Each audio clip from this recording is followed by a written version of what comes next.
Popcorn world.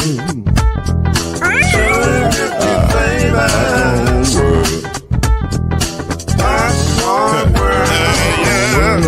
Yeah.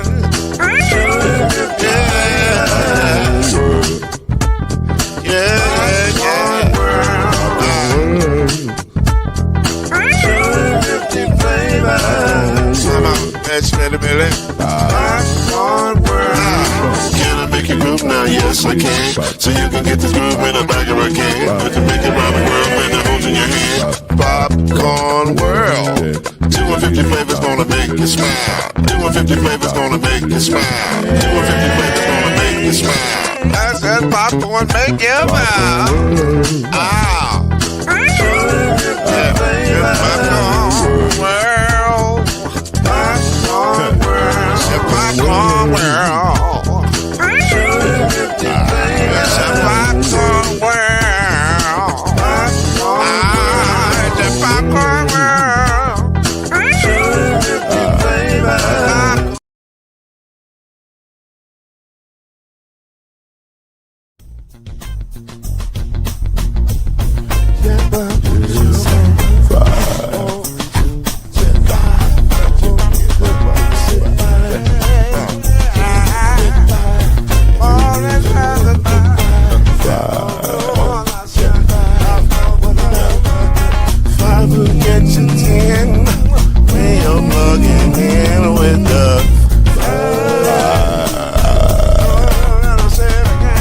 There's no mystery. Let's make history with the five. Off the show. 2 and 3. Add 1 more plus me and do the 5. Yeah. We keep it on the floor. And the funk plus 4 and you got 5. I said so. 1 and 9 is 10. And there ain't no span on the 5.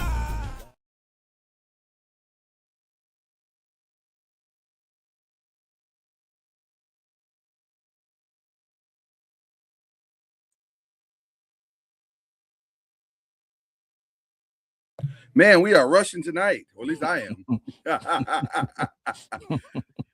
I mean, gee whiz. What's going on, fellas?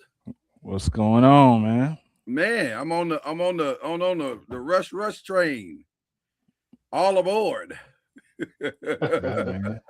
Hey, don't rush, man. Okay, you got totally taken out, I guess. What's going on, B? Another day in paradise, bro. Another day in paradise. Yeah, yes, sir. Hey, okay. There you go. I was like, what is going on? Okay, all right, we got it now. We got it now, y'all. We got the camera right there. Okay, we got it. We're ready now. Okay. I actually debated, or we kind of debated whether we were going to do shows this week because it's draft week and all playoffs and all this other stuff. And then my team went and mucked it up for everybody. So now, I mean, well, we're going to talk about whether they mucked it up, but they definitely made it interesting. They made this very interesting draft. And which is saying a lot because this was already an interesting draft. Like we actually were headed towards some interesting stuff that could happen this week. And then my team this weekend was like, and then you know what? One thing I don't really appreciate for my team doing what they did. They didn't have to do all that right in the middle of WrestleMania. Like, that was rude. That was very rude. Like right in the middle of the blackest WrestleMania we've ever seen. Trade. I was like, come on, man. That's unnecessary. But I liked it though. I was like, we'll get into the depth of that here right now. And so, first of all, that's Chad Major. He is incredible. That is Byron Lusby. He is also incredible. And we are here to give you the best show that we can give you for as long as we are assigned to this time frame. So if you're watching this live, enjoy it because it's a good time. If you're watching it on the replay, we appreciate you coming to check us out at all. We thank you for that. Anyway, let's get to it. My team said, you know what, Dexter, sir, this isn't working out.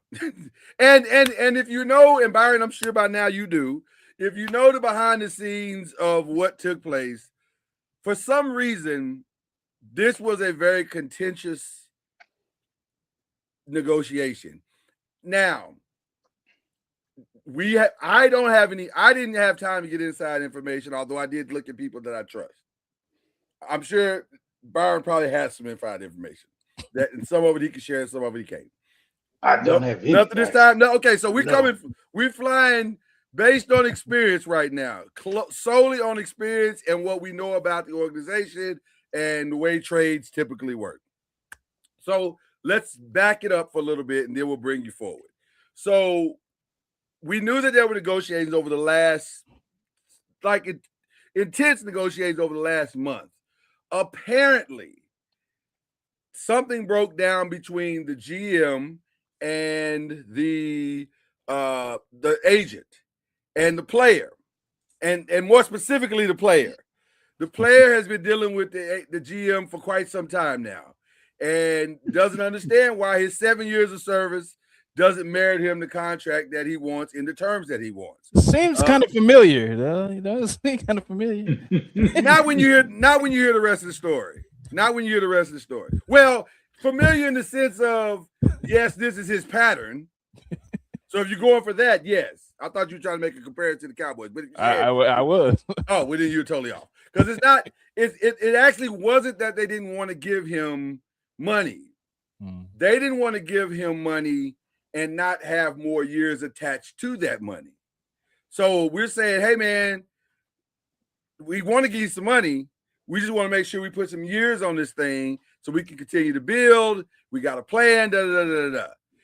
Dexter was like, I don't even want to talk to you no more. Let me talk to the head coach. It was almost like they were in a room and he looked past him. Y'all remember that scene in what was the DC movie with Will Smith and Suicide Squad? Remember the scene when they were all standing out there and he was shooting the gun, they were going over terms, and the white dude was like, well, what do you want? He said, I want this, I want a scholarship for my daughter, He said, I don't know if I can get y'all that. He said, I ain't even talking to you, I'm talking to your boss. That's what Dexter did to Joe Shane. He looked past Joe Shane and talked to the president of operations and John Harbaugh and said, I'm talking to you. Because only one of y'all in this three is making $100 million. So I'm talking to the guy that's making the most money. So they tried to work out something. I'm not sure what it was. I think they were trying to work Joe Shane's plan. Although I don't know how much heart John Harbaugh put into that plan, if I'm being honest. I get the sense that he didn't do it with his whole, please, baby, baby, baby, please. Like, I don't think it was that. I think it was more like, I mean, we'd really love to have you. We would be great. And when they let him walk, I got curious because I said, let me just out of pure curiosity, let's see what's out there in the land of free agents. And because Harbaugh might be looking at this as a gap year. He might be like, listen, I'm just trying to build something, build some culture this year. Whatever, if we achieve something great, that's great. But realistically, I know I'm building for the next 2-3 years. I'm trying to get this quarterback up to speed, build some culture here. And in the next year or so, we're really going to be able to compete. Although we may be able to compete this year. I don't know. You just never know how fast people take on to certain things. So I looked out in the free agent land. I said, if I was John Harbaugh and I was trying to compete this year, but not really, but also trying to truly set the culture, what would I do?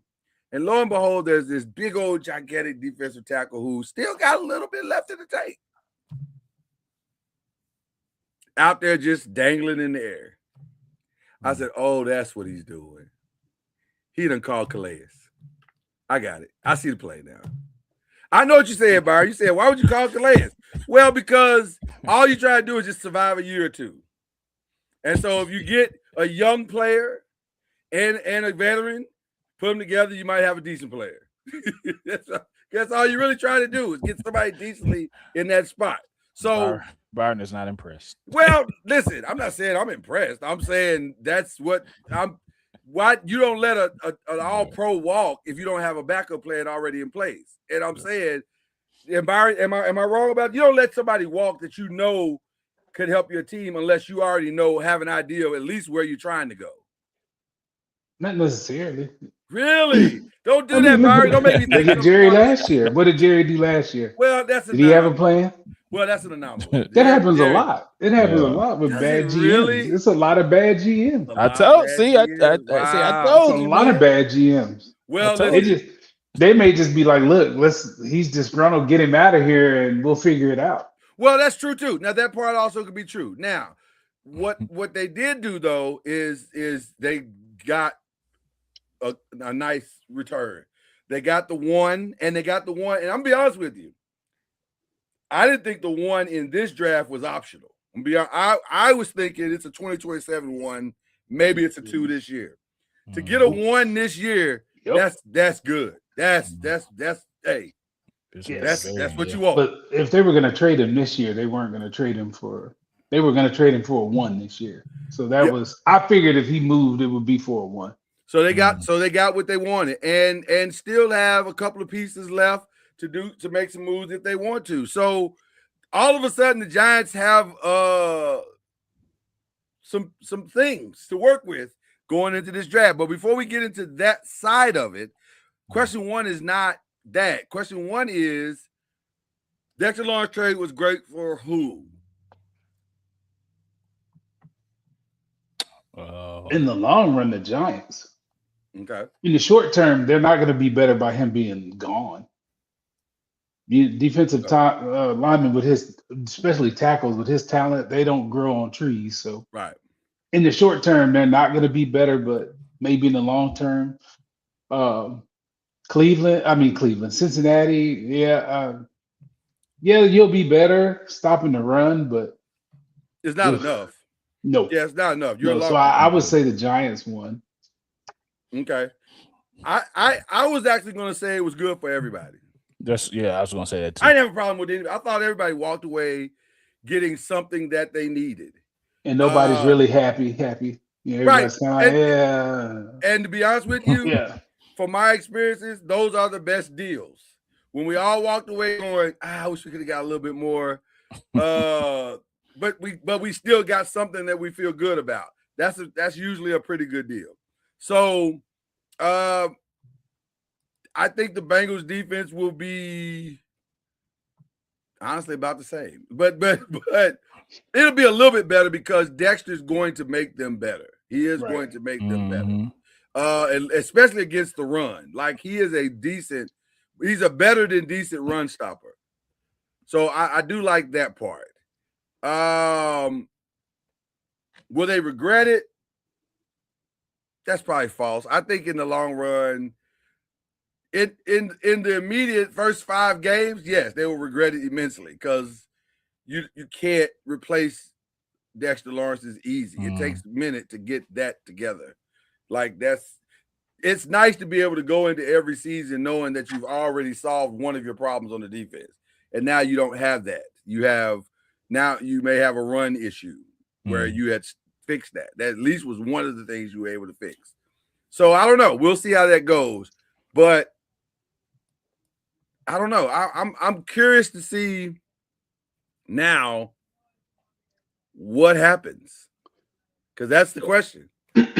What happens? What do you do with 5 and 10? Which, by the way, is really good. If you're gonna have 2 perfectly positioned draft picks in a draft, that's about as good as you can get because you can get basically everything you want. Only thing better than that is maybe back to back. Yeah. Right. Now, would you use those picks on draft picks, or would you flip one of those for some other proven player? That's the question. That trades usually don't work like that. Okay. Especially on draft day, you're not going to trade player for player because there's contracts involved in that too. Yeah, it's definitely not a player for me. Yeah, I wouldn't. Well, let me say this: it's definitely not a proven player. What it could be, and this is where it gets interesting, is it could be. I don't know. There's different paths to this thing. And honestly, and Byron, you can speak to this way better than either one of us can. Matter of fact, I'm not even going to answer. I'm going to ask it to you first because I honor you, sir. What should you be prepared to do if you have high graded belief in a player in the draft? So, like, let's say you guys didn't have the number 1 pick. You had the number 4 pick in the Andrew Luck draft, but you know that's the guy and you need that guy. What should you be willing to do to get your guy? In that scenario, there's not, unless you got a bunch of picks and stuff, you're not going to get them. Well, let's say you have the pick. Let's say you're in the Giants situation. Well, you got to have somebody to trade with you too. You got to have somebody willing to trade. Okay. It's not as simple as go get them. Right. You can try to go get them, but if the person holding the pick don't want, like, no, we're going to take them. But you should try. Yeah, if you believe that's your guy, you make the phone. Yeah, you make the phone call to see what it takes, and that kind of stuff happens all the time. Like, that's constantly happening in the draft room. How high does the belief have to be to fight for that guy to the point where it depends on the position? Okay, like if it's a quarterback, you go get him. Okay, whatever you can do because quarterbacks are so valuable.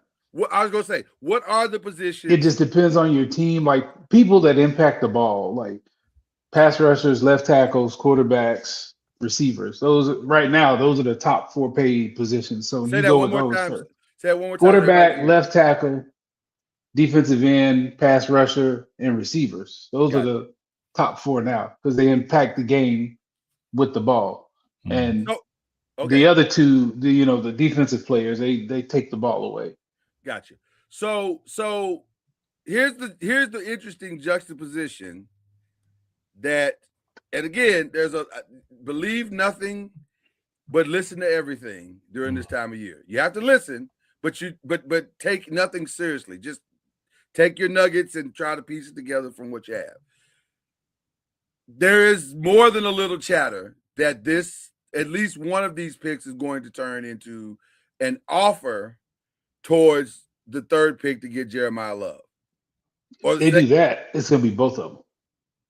Well, so okay. So again, it brings us back to this. Now, would I do that for a running back? No, not a running back. But the belief is with Jeremiah Love is that you're not getting a running back. You're getting a high-level all-purpose back that can do a lot of things, that can catch out the backfield, that can make these dynamic plays, that is the next guy offensively. In fact, most drafts have him as the most talented offensive player in the draft. I don't know if I argue with that. You can make a case for Jordan Tyson. You can make a case for Carnell Tate. You can make a case for the tight end for Sadiq. Those are all really, really solid offensive players. I'll be honest with you. This is not where the Giants currently sit. You have too many other holes that you got to address. To me, that dude ain't gonna make you a contender tomorrow. Not the way your roster is currently construed. No. I'll say this: even if he is, it still may be a high risk. Like he might be everything he's advertised to be, and then some. And still, that's not a value pick. Like that's because here's the other part that we don't talk enough about. And again, Byron, I'd love for you to speak to this. This kid, if we take him here, he's going to come in at, I think the number I heard was somewhere between 28 and 30 million, like right off the rip. Well, Jesus, like how is that helping us in the bigger picture of the things that we're trying to accomplish? Like I get it. I do get it. I promise you I get it. I love the kid. I think he's extremely talented. At 3 seems like a lot. And then at what cost is the 3? That's the real question. What cost is the 3? So I played around in the mock draft, and I'll show you guys this. Shout out to PFF again for they are our unofficial official mock draft board. And I just played around with the trade side of it because I was just curious to say what, okay?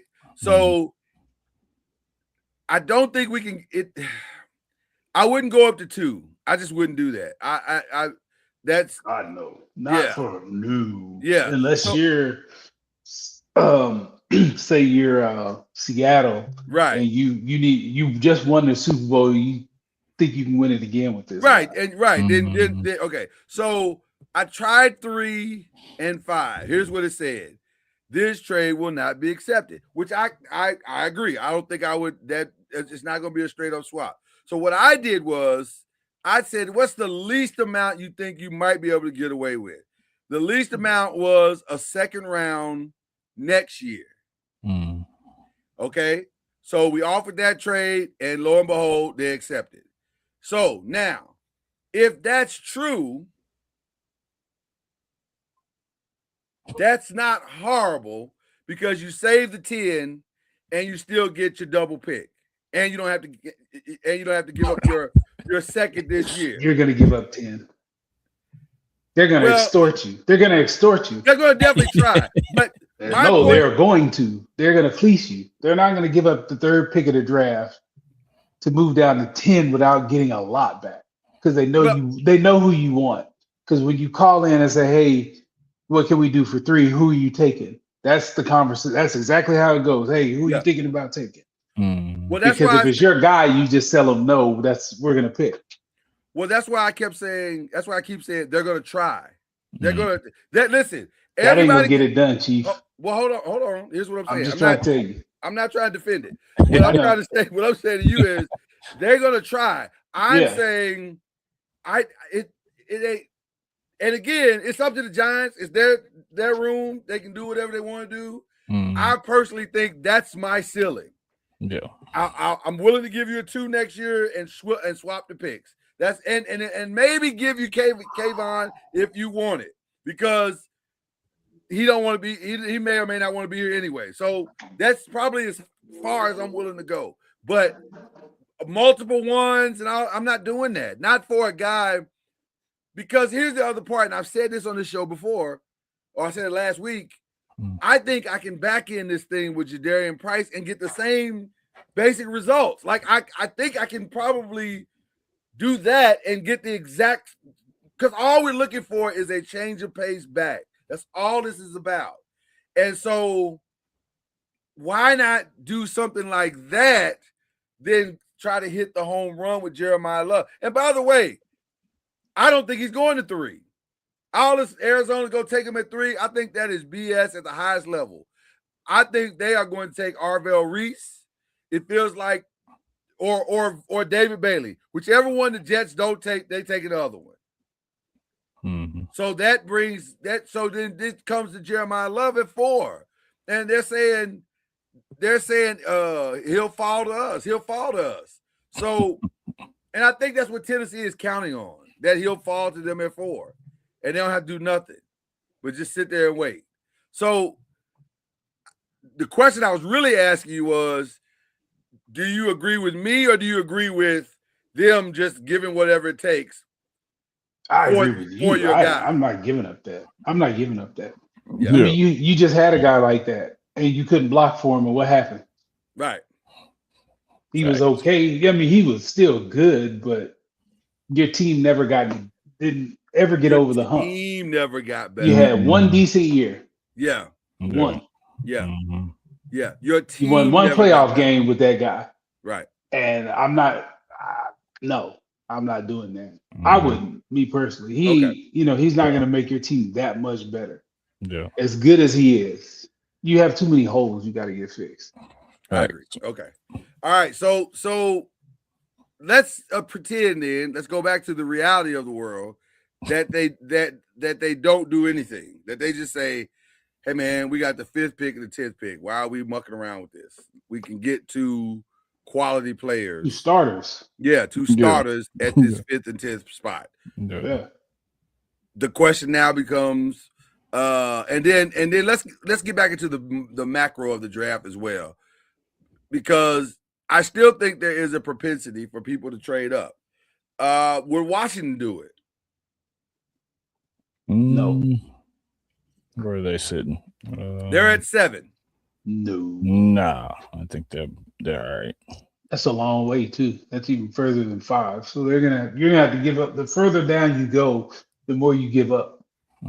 They're definitely gonna have to give up a 1 this year and a 1 next year. Yeah.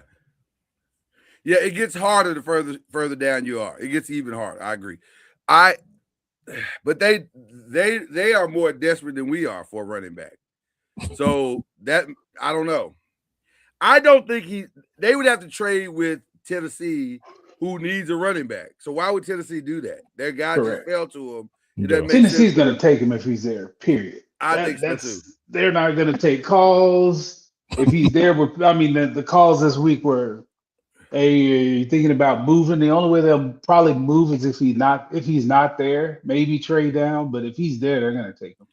All signs point for him to be there at 3. The only thing that Tennessee might do, which that doesn't make sense for them to do, is that they may, if they believe the Arizona threat at all, which again I don't believe it. I think that's conjecture. Then they might be like, let's swap out Tennessee, Arizona, and we'll give you our 1 this year and 1 next year, and that's it. Yeah. But I just don't believe. To me, Arizona taking him as a running back is the equivalent of Houston. Remember that commercial with Derek Carr, and there was no offensive line, and it was just him. Oh, I don't remember that. Remember that commercial? It was a great commercial. It was like an insurance commercial, and it was Derek Carr behind center, and there was no offensive line, and it was just and the commercial tag was, "You better get you some insurance." That's what taking Jeremiah Love to Arizona would be like. Like they don't. There's nobody there. It's Ashton Jitty from this year. Yeah, great player that won't be able to run the ball because, as a matter of fact, it's even worse than that because it's not that there's no offensive line. There's just a wall standing in front of you because what you have can't block for you. So you can't even get him off the line at all. So I think he's going to fall to Tennessee, and then that will be – but do you think anybody else is going to trade up? How valuable are these edge rushers, Arvell and Bailey? I mean, that's the third in the pecking order. Defensive ends are third. So, and the kid from Tech is, he's special. You really love him. I like him a lot. He's bendy. He's fast. He plays hard. More than Bain. He wreaks havoc. More than who? Bain. Ruben Bain. Okay. Yes. I've heard he's faster. I've heard the Cowboys may move up to try to get him, Bailey. Giving up what though? The two first round the picks. 5 and the 12 just to go get Bailey. Ooh. Yeah, that's what I don't know about that. I mean, stranger things have happened. I don't necessarily want it either, but I mean, well, I tell you what, if that happens, okay, let's play it out. We got too many things. We have a mock draft simulator. Let's play it out. Let's see. I'm curious to know what that looks like. I hope it don't happen. I am curious. I am curious to know what that looks like. They can stay where they are and probably get a good pass rusher at 7. Yeah, wherever they are. Yeah, right. Well, but this is ego. Yeah. Let's call it what it is. I get this is pure ego. This is Jerry saying I can replace Michael Parsons. Yeah. So if that's true, first they'd have to go to the Jets, right? They'd have to go to the Jets to get Bailey. Because I think Bailey's going first off the board. I do too. Okay, so then that means he's going to the Jets. So that means they would go 20 and 12 for 2. Yep. Now, look at that. Look at that. This has a 9% chance to be accepted. Right. That's what I'm telling you.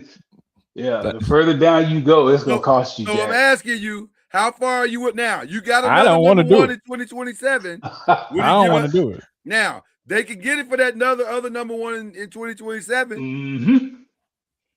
I don't Yep. want to do it. So Once let's- you drop out of the top 5, it's probably gonna be 2 1s to move up. I'm in the war room talking to Jerry right now. Tell him not to do it. Okay, but let's say he does it. Let's see how that changes the context of the draft.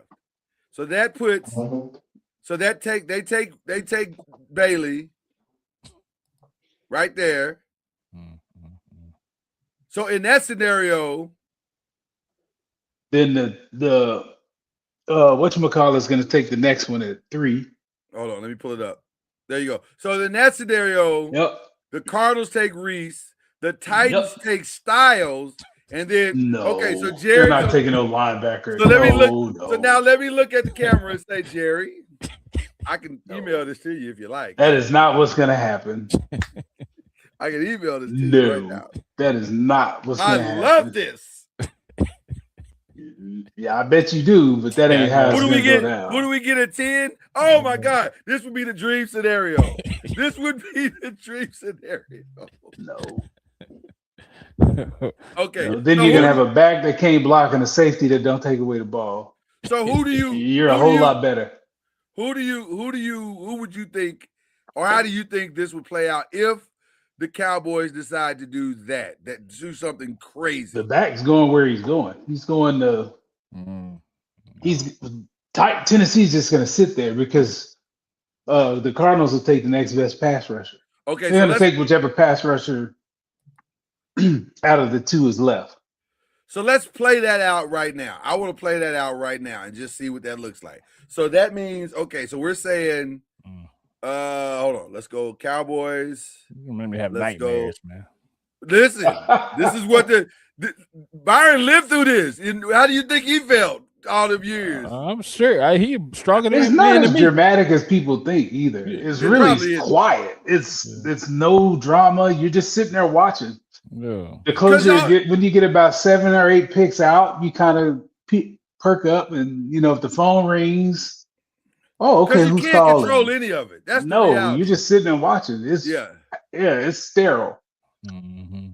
Okay, so let's do Let's do it the way. Go ahead. So you. I was just gonna say. I almost said something about my unshout out, but I'm gonna say that to the say that to this. Say that. I love the shout outs today, but it's gonna be good. Okay. Okay. So we're saying. So who would the Cowboys take? Arvell? I mean, not Arvell. Bailey.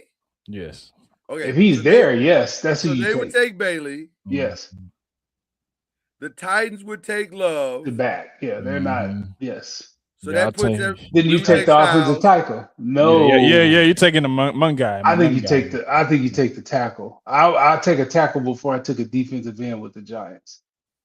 Because you still got the guy you took last year that had a good year. Yeah, you gotta take the dude from Miami. You gotta take the dude from Miami, man. Well, again, you take the best tackle. Yeah, whoever you have graded as the best tackle, that's the one you take. This is their thing. I'm pretty sure it'll be Francis McGowan at 5. Yeah. Mm-hmm. And then now I can still see Downs going to 10. I definitely could see that. Here's the thing I do like about Downs. I don't think he's a great cover at all.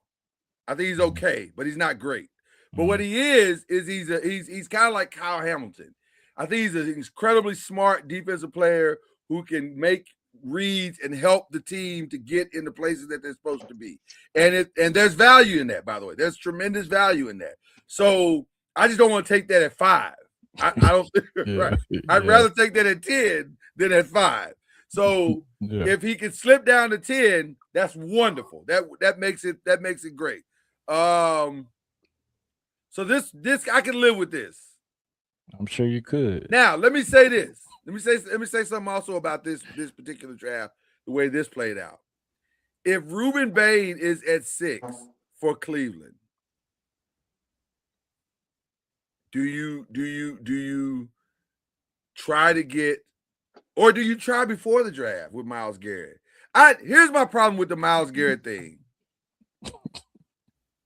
You can't keep giving away great players. Like, that's not, no franchise has ever gotten better giving away Hall of Fame players. I can't think of one that has done that, and it made their team patently better. So I don't know what and Ruben Bain, I'm high on Ruben Bain. I think he's going to be better than people think he's going to be. But also I think it's going to be a lot of scheme stuff that's going to have to help him. I don't think it's as simple as he's going to just come in and dominate like he did in college. But at the same time, I think he is worth taking. I just don't think you sacrifice Myles Garrett to change your franchise to Ruben Bain. Like, that sounds crazy to me. Right. Yes. That sounds crazy to me. So, so I don't know. I'm curious to see what's going to happen with that. But what do you guys thought? Who else do you think will trade up and try to get a player that they need? Oh, it's going to be a bunch. You think so? You really think once it starts going off, yeah, it's going to be trades. Yeah, it's going to be one, and then I can see 3 or 4 in the first round. So let's talk about who are the most tradable players, or not tradable players. Well, no, I am talking tradable players.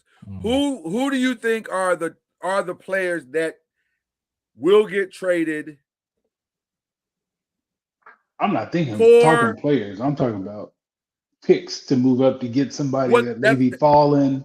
That's where I'm going. Yeah, that's where I'm going. Who are the players that will get traded for from college, and who are the players or picks that will get traded to get in position to do other things? Where do you think those are coming from? And I'll go back to let's go back to the order so we can kind of see it together.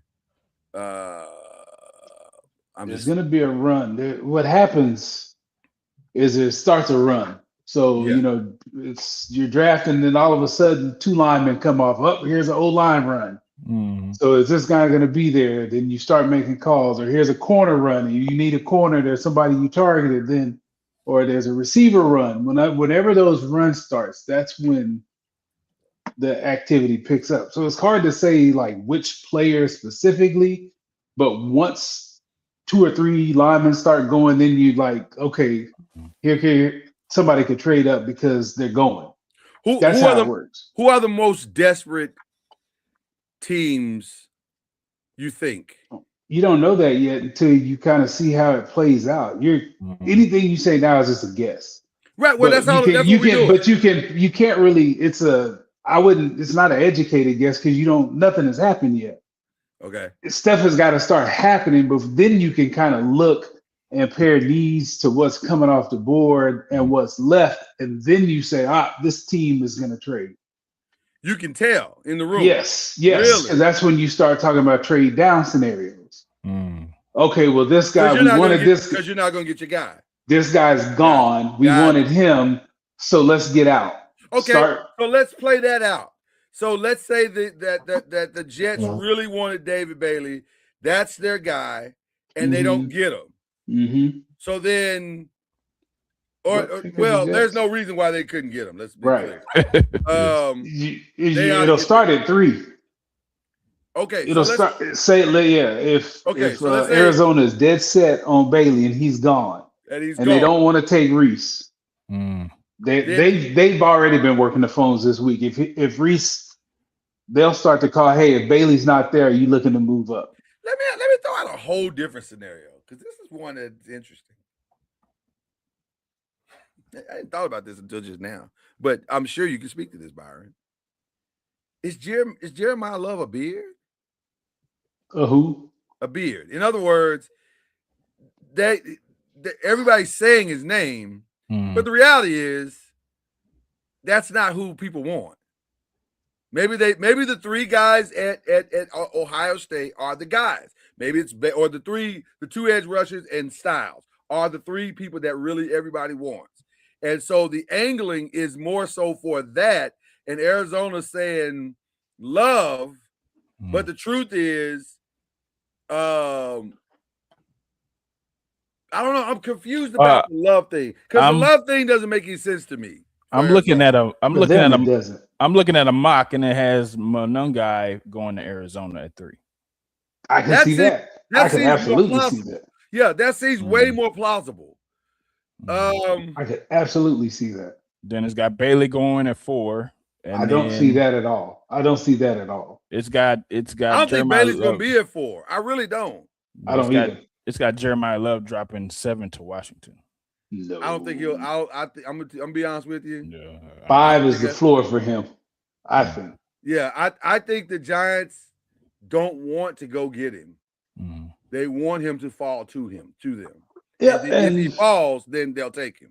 Yeah, I don't see Tennessee passing. I mean, you've got to protect that quarterback. I don't see why you would pass if you were Tennessee, other than you don't believe in your offensive line and McGowan falls to you at 4. So then it's, do you value McGowan over Love? And I could see both scenarios. You need both if you're Tennessee. I'm taking it back. And I think from everything that I've heard, they love the back. I think I would take the back as well, because I think the reason why they have blocking issues is because they can't run the ball. So one of those backs that they have is going to be gone, Spears or Pollard, if they draft Love, right? They're going to be gone, right? Bye.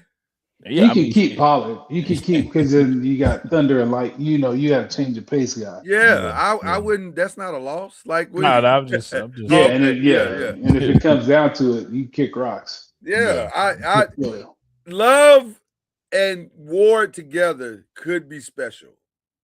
Could be really special, because they everything that Cam Ward needs Love to be, he's that. He is. You know what it is? It's ironic. He is to Ward what Saquon probably is to Hurts. Like, I am the perfect safety net. I can dump the ball off to you in the flat. I can turn around and hand it to you. There's a lot of things we can do together, and you can help me and save me from myself a lot of times. Now, I'll say this: Ward is way less risk averse than Hurts is. Ward is gonna slang that thing. Hurts is not. He's just not, bro. We've seen it. And then, by the way, can't even really be mad because he's got the 2 Super Bowls being risk averse. So maybe it works. I don't know, right? He won 1, got the 2. So can't really be that mad at him. But it's just an interesting scenario, because I think that's exactly what a young quarterback like a Cam Ward needs to kind of keep his game balanced. So, all right, let's get to question 2. Let's make some predictions. We don't have any inside information any more than anybody else has. Anybody tell you that to do, they're lying, because that's not how it works in the draft. But what we do have is our thoughts and our expertise of watching it and keeping up. And we even have someone who's been in the rooms. So here's what we're thinking. Our predictions are: the surprise NFL draft player will be what? Who will it be? Surprise. Go to my information here. I think someone is going to go. I don't know. Sometimes I think my franchise sometimes can't help themselves, and it would not surprise me if they went and tried to go get Jeremiah Love. It would not surprise me. Well, let me say this. Let me be very clear. They're going to attempt it. They're going to attempt. They're going to make the call. Now, are they? The real question is not whether or not they're going to make the call. The real question is, do they have enough to swing the situation? And Arizona, it's Byron, again, I love it when you talk about it, because we get the benefit of your expertise. It's the game of chicken, and how serious is Arizona really about Jeremiah Love? If they're serious, then they're going to try to fleece him. If they're not, their job is to gut the Giants like a fish, if they call. Yeah. So that's their only goal, is to gut them. Surprise. But do they want to be stuck with a player that ultimately will be able to use? They're not going to take him at 3. They're going to take the pass rusher that's left, is what I think. Oh, so you're saying it's okay? So if the Giants call, agreement? Yeah, absolutely. Yeah, if the Giants call, they are going to gut them like a fish. Okay, That's so their job. Their job is to gut them. same thing for the Jets, right? Yes. Anybody that calls, you fleece them. You extort all you can get. I think the surprise of the draft will be how well the Browns have drafted. Ugh. Ooh, How well the boy, Browns ever drafted. Yeah. You step way out there. You really like Shador, don't you? You got really to. like. Yeah. Hey, you got to, man. I got you. I see what's happening here. He's got going. to. He's going I with the get love. it. You know, Shador's not going to be in the room, right? That's fine. Yeah, that's fine. Or And Dion. they could care less what he thinks. That's fine. That's fine. The Browns. That is you, boy. That's a hot take right there. Yeah, you gotta step out that kitchen, man. You know what I'm saying? I'm gonna say that my surprise is gonna be how well the Jets draft. I think the Jets are gonna get their guy at 2, and I think they're gonna get now at 16. Everybody keeps saying their greatest need is receiver or quarterback. I'm gonna be honest with you. If I'm the Jets, I don't do either of those things. I'm probably gonna take Mansour at that spot.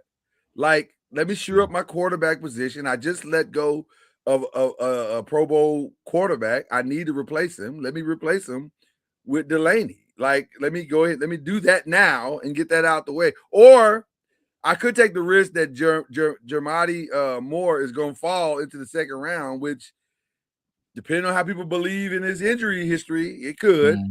But I think the Jets are going to get their 2 guys. And that's gonna be a shocker because the Jets never get their guys. So I think they're gonna get their guys this time. I think, as you like to call him, AG is gonna get his guys. And I think Bailey, if he can walk out of this with Bailey and Delaney, he's got to consider that a good draft. That's a good draft for the Jets because the Jets are gonna win on defense. Their offense is gonna be whatever it's gonna be. Now, I will say this. How long do you hold on to Garrett Wilson?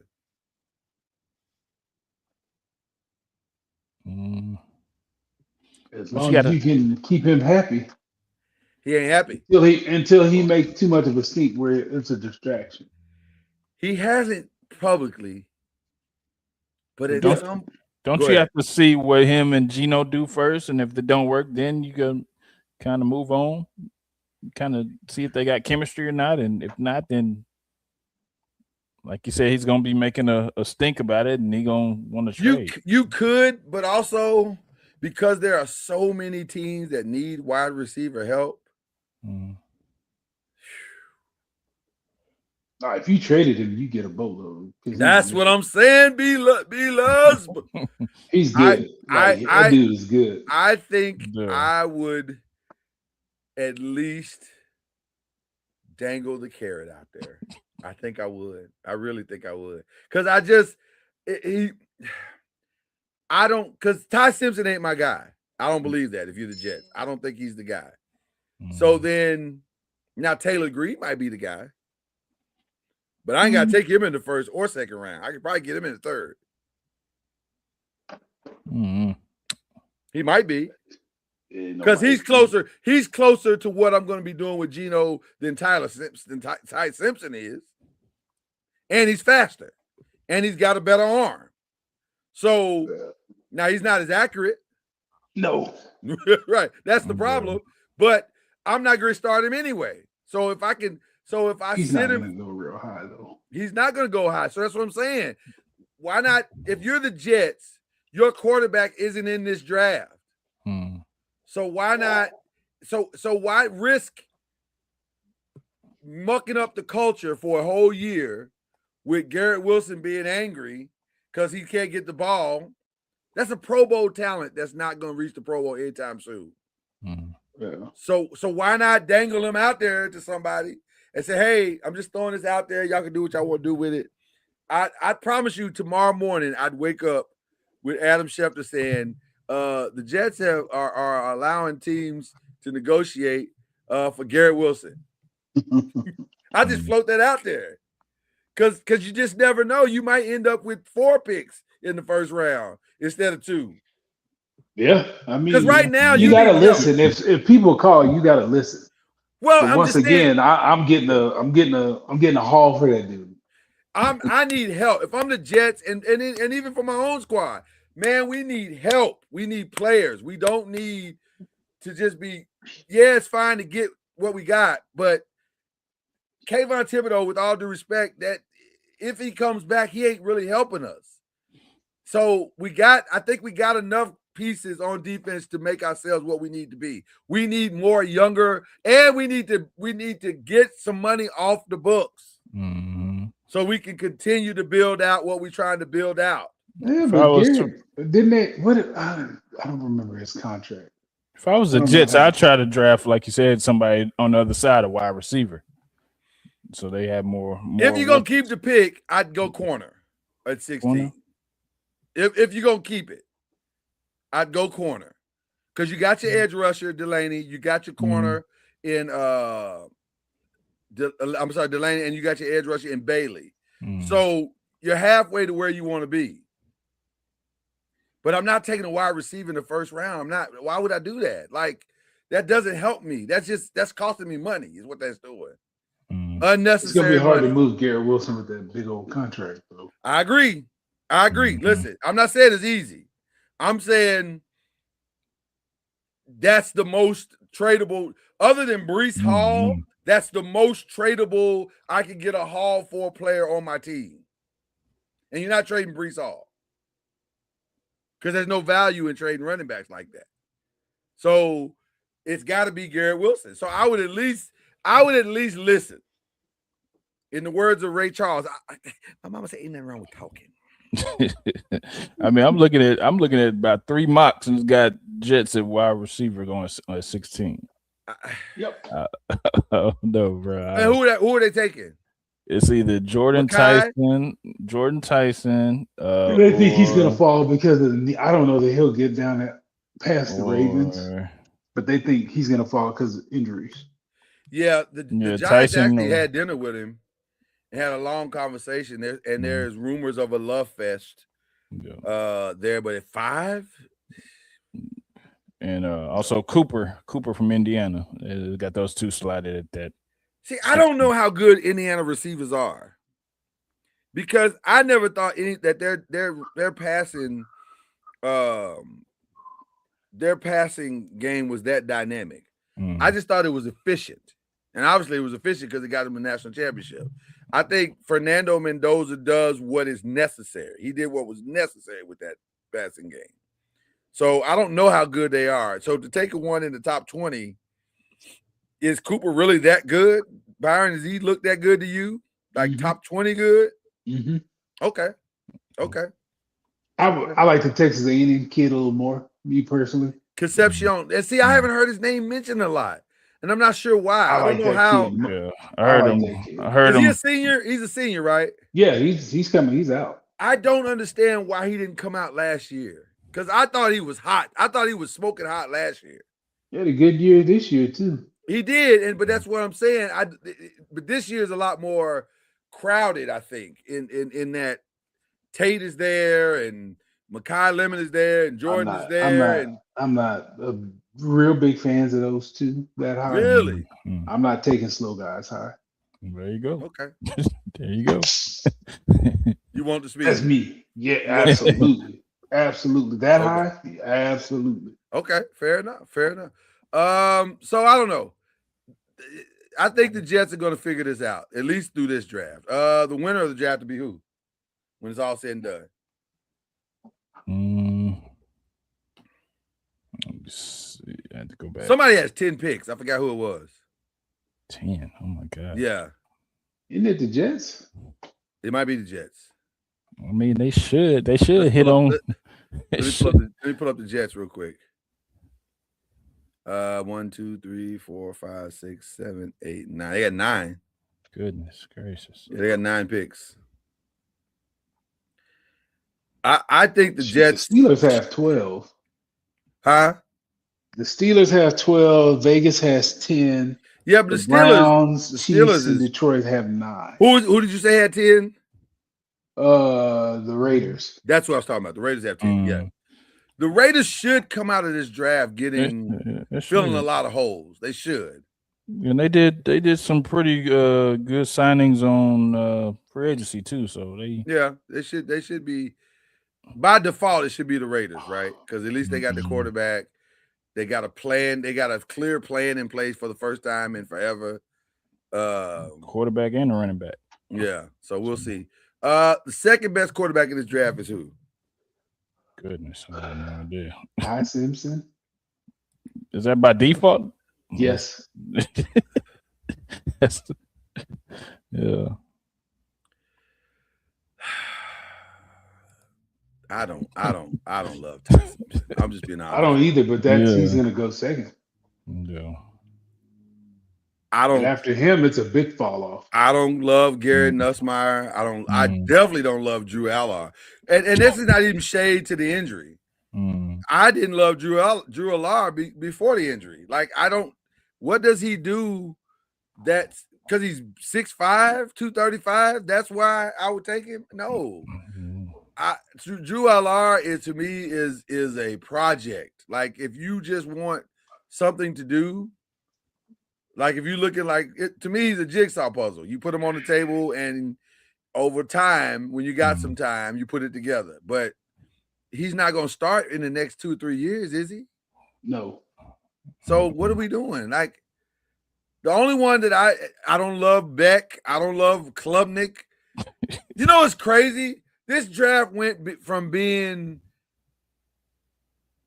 at the beginning of the year, everybody was like, man, it's a lot of great quarterbacks, to, oh, man, this is an awful quarterback draft. Yeah.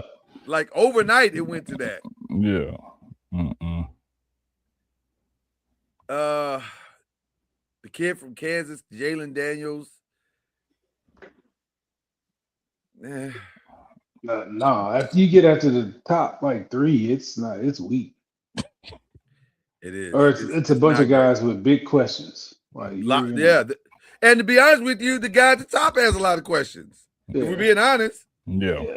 He got as many questions as anybody. But I mean, I take Taylor Green before I took Drew Aller. I would take Taylor Green before. I think Taylor Green is listed too low, if I'm being honest. And I've seen him enough this year to say he's inaccurate, but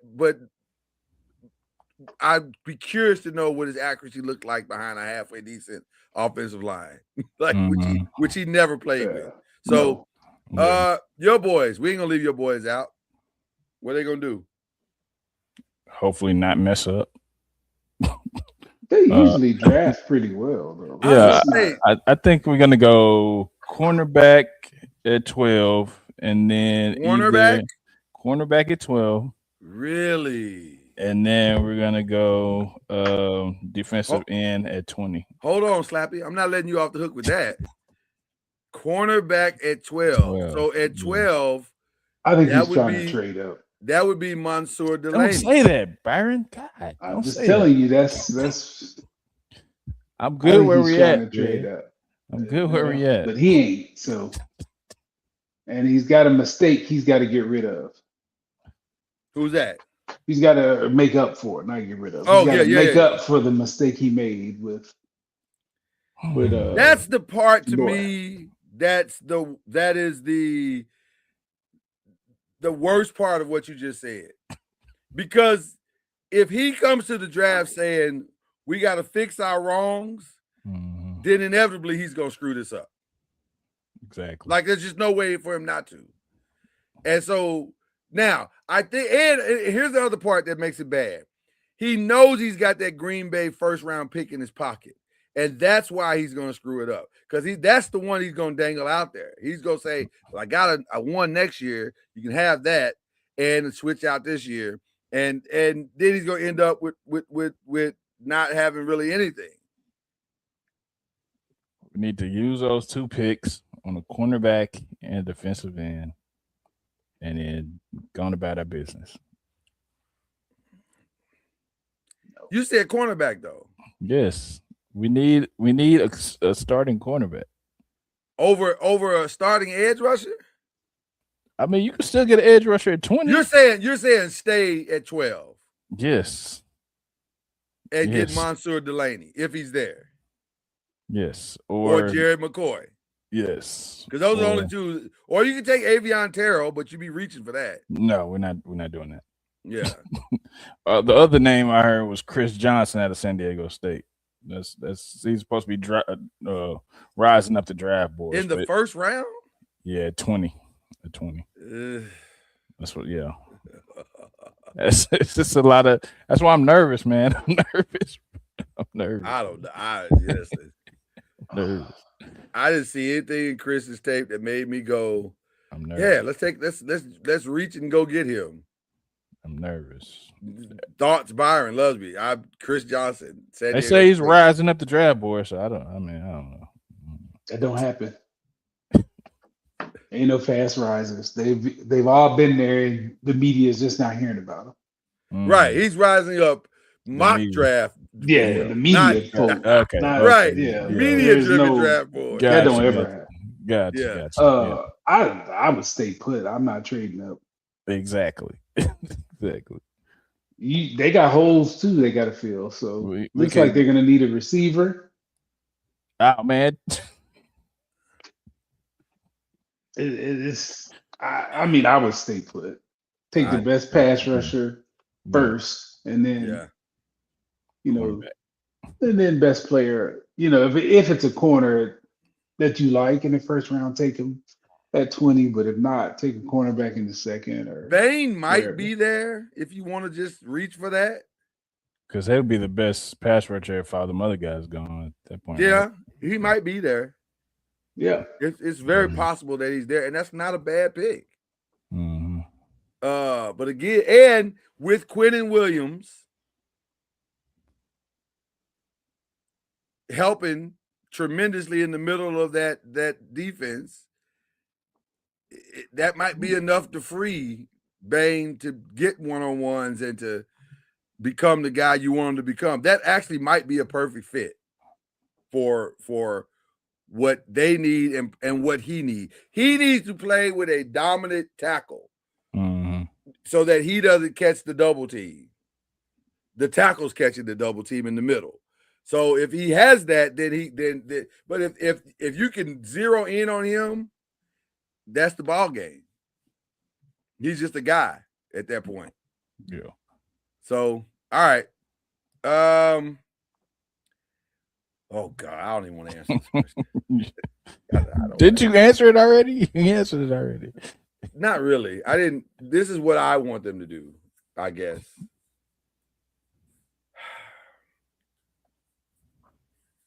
I don't want them to reach. I definitely don't want them to reach. I don't want you to overpay for nothing. My philosophy has always been, if you overpay, you better be right. You better be right. That's it. Because you got to fire the people that overpay.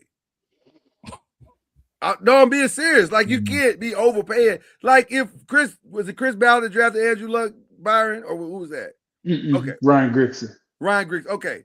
So, and by the way, he wasn't wrong. Andrew Luck was a dude. So, but you got to be right when you do that. When you take that dude, you got to be right. We let Peyton walk. We're going to go get Andrew Luck. But you got to be right. Right? You got to be right. That's the only problem with the plan. You got to be right. So if you go overpay for Jeremiah Love, just be right. He better be exactly what you said he is. So I would prefer get the best, because you just got rid of a defensive tackle. So now you need that. So and I don't know if that's in the draft, by the way. I don't see a dynamic defensive tackle in the draft. So it would be better for me, in my mind, go get that in free agency. As far as in the draft, take the best two defensive players that you can take, and then start building your offensive side of the ball in the second round. take the best 2 players that are available at those picks because it ain't like you don't have holes. Well, but I don't think I'm not limiting myself to defense. If I need a tackle and there's a good tackle that we have graded at that spot, I'm taking a tackle. And if there's another tackle at 20 that I have graded above a corner or whatever on defense, or wherever y'all are picking. Okay, so I'm take the best 2 players, not best available, really. So do you think where need and a grade match? So you think Spencer Fano is a solid day one starter? Probably, yeah. From Utah. Yeah. I'm taking the best 2 players. I'm not worried. No, best 2 players first. And pray that the need matches up with those best 2 players. But you got a lot of needs. So like I don't think y'all are as close as a lot of people do. I think that quarterback needs help. I don't think he's anywhere near a finished product. And I think his year, in my opinion, is kind of overblown how good he was. His numbers ain't that much different than the kid at Tennessee, which everybody said was okay. His numbers were similar to his. He caught sparks because he's energetic and he runs the ball, but throwing the ball, he's just okay. You got to build stuff. You got to build infrastructure for that kid if you think he's that good. Yeah, that's me. I think he impacts winning better. But you don't know that y'all won 5 games, or however many y'all won. So you can't say that. I mean, you can say it, but you ain't win 5 games. Well, here's why I'm saying it. I'm saying it because he won 5. And but you don't have proof of him. You don't have proof of him winning. Well, let me finish my statement, Byron. He won 5, and they were in every game. Like they weren't not in every game. So when I say he impacts winning, I don't mean that the product of just that they won, but also the product of that he from what Daniel Jones was to what he is a massive leap for us. Because Daniel Jones, yes, 100%. 100%. Based on what? Based on what we just saw. Like you did, but what you saw was just okay. To me, it was just okay. I think it's a big question mark. I think it's trending. I think it's trending the right way, but you don't know. Do you realize that before we were okay, we were awful. We were just awful. A lot of that wasn't just Daniel Jones, though. Yeah, Daniel Jones had a good offensive line in Indianapolis. He looked like a different guy till he got hurt. He looked like a completely different dude until he got hurt. I don't think he did. I don't think he looked like a completely different guy. Yes, he wasn't throwing picks. He was giving the ball away with y'all. He wasn't giving the ball away in Indy. They were winning though. They had an offensive line and a back. They had an offensive line and a back. There you go. I think and I infrastructure. Think Daniel Jones don't have that. I mean, the kid don't have that now. I'm not arguing that point. What I'm saying to you is that I think Daniel Jones, and I'm sure Cam is losing his mind somewhere watching this. I think Daniel Jones, they call smart, intelligent games for Daniel Jones that put him in position to make the type of plays he needed to make with what they had, and he did it. He did exactly, which is, by the way, his MO. That is his MO. When especially in contract years, he's phenomenal at that in contract years. So because that's how he got us. Like in his contract year, he did everything we asked him to do and then some. You're like, hey, this guy might be the future of the franchise. Although there were many of us saying he ain't it. He ain't it. So I just worry that people are jumping the shark with this kid because he's different. His play style is different and more excitable than the guy you just got rid of. Well, but and that that's I don't know. I'll say I don't know. I don't know that this kid is the answer yet. I think he's showing signs that he could be, but I'm not willing to jump on the table and say this is my guy for 10 more years. No, you just don't want him to turn into what Daniel Jones was in New York either. Well, no, I don't think he will. I think he's gonna get beat out of the league. That's what I think. I don't think this kid is gonna change. He's too competitive. He's got a chip on his shoulder. That's how he's always been. Yeah. And when you get in the fire, you go back to what you know. I That's my fear with this team. And here's what I would say to what you just said. I would believe that if I hadn't just watched Baker Mayfield for the last 4 years. Because I said the same thing about Baker Mayfield when he was. What Baker change? What did Baker change? Baker's the same dude.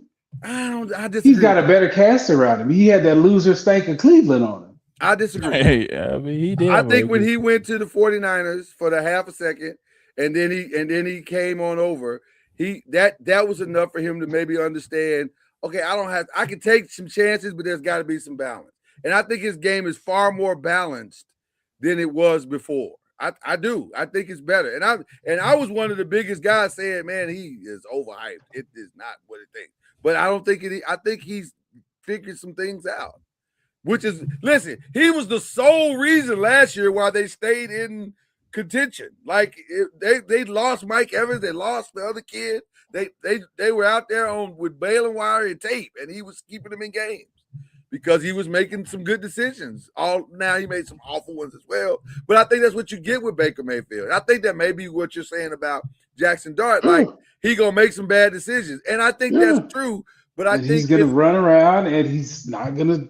But I think that also he might be too tough for his own good. I'm telling you, they don't change. Did Andrew Luck change?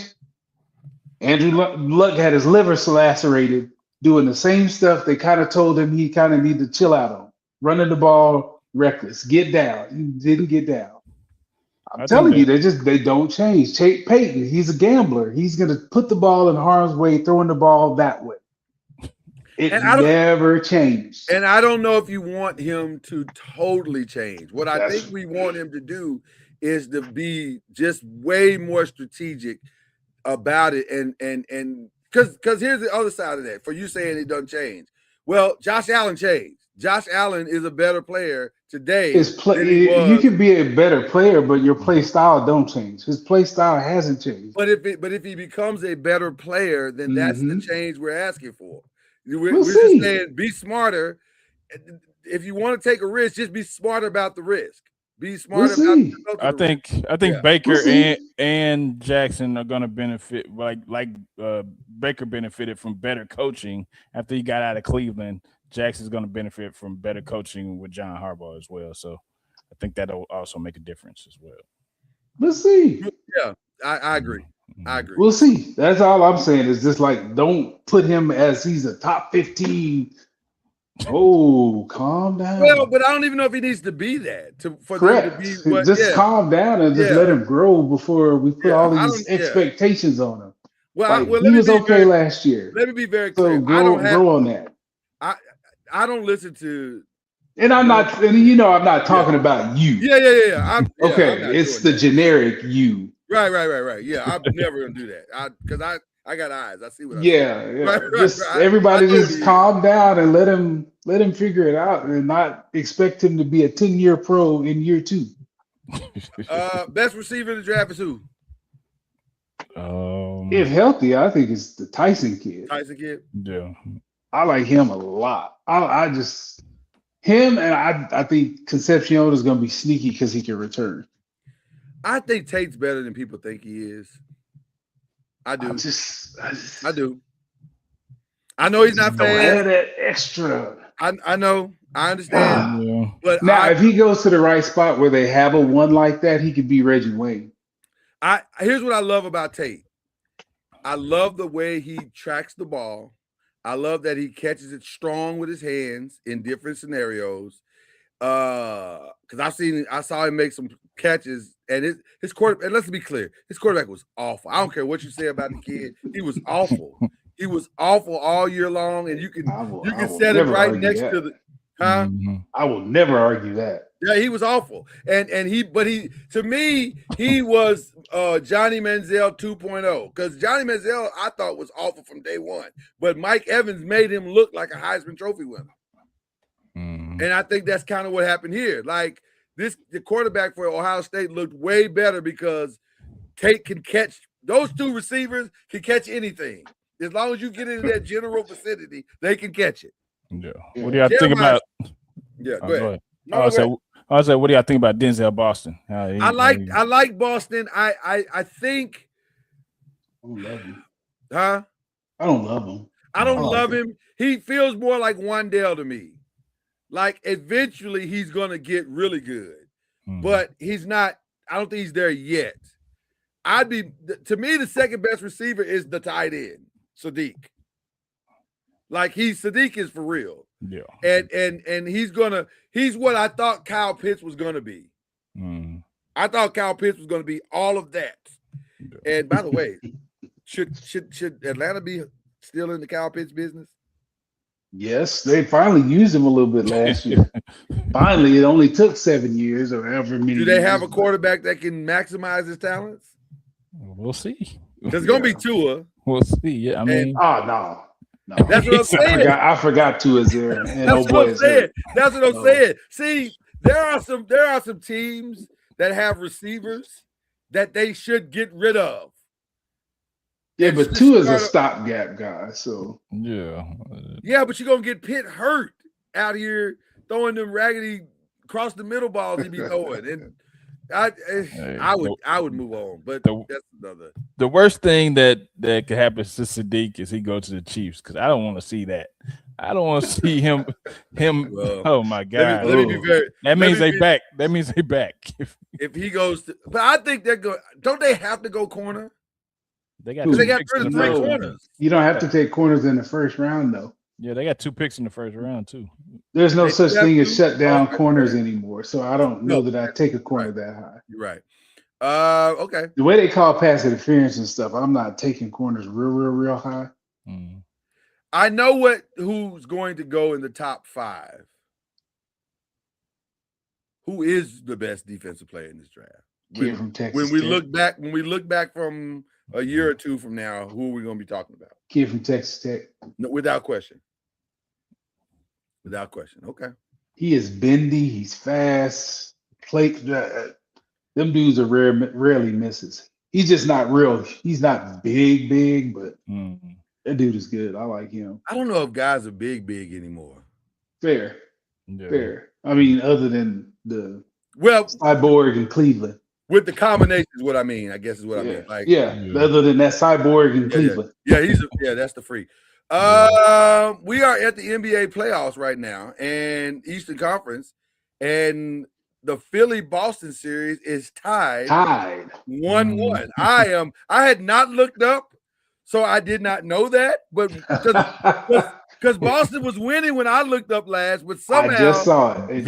I was like, Edgecombe and Maxey went off, and Paul George gave them a solid 19.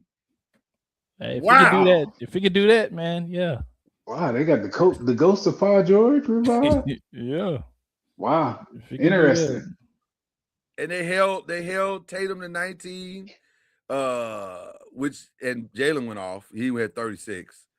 But they held Tatum to 19. Underrated. Jalen Brown, if I'm being honest, for whatever the reason. If I'm being honest, so underrated. Can we have an honest conversation? And I know if Cam was here, he'd be losing his mind again. He's gonna keep all these receipts. I can promise you. Jalen Brown's the best player on that team. He's the best player on that team. Both sides of the ball. I'm talking about both sides of the ball. I'm not talking about this offense. I'm talking about he's the most complete player on that team. Yeah. Jalen Brown will give you 36 and lock up your best player at the same time. He is this year. I'll give him that. He's hooping. I love Jalen Brown. I honestly would love to see Jalen Brown with his own situation. But that's never gonna happen. Well, I don't know. I say it's never gonna happen. You can't never say that. How long do you pay 2 guys $300 million? Exactly.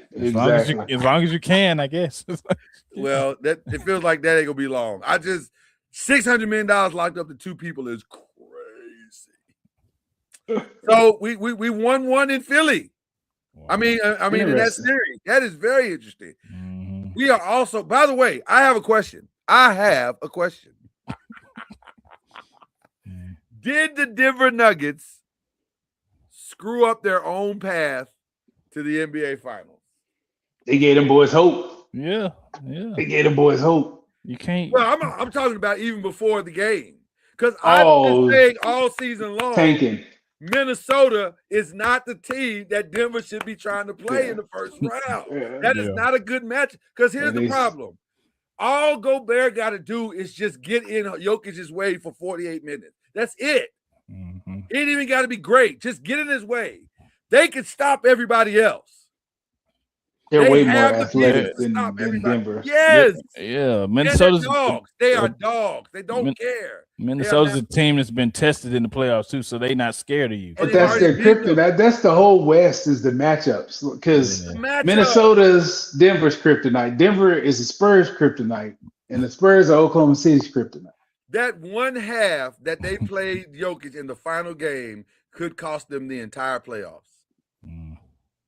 Yep. Just to make sure he made his minutes or was eligible for whatever. That could cost, because I'm telling you, Minnesota, it would not shock me if they go back to Denver 3-1.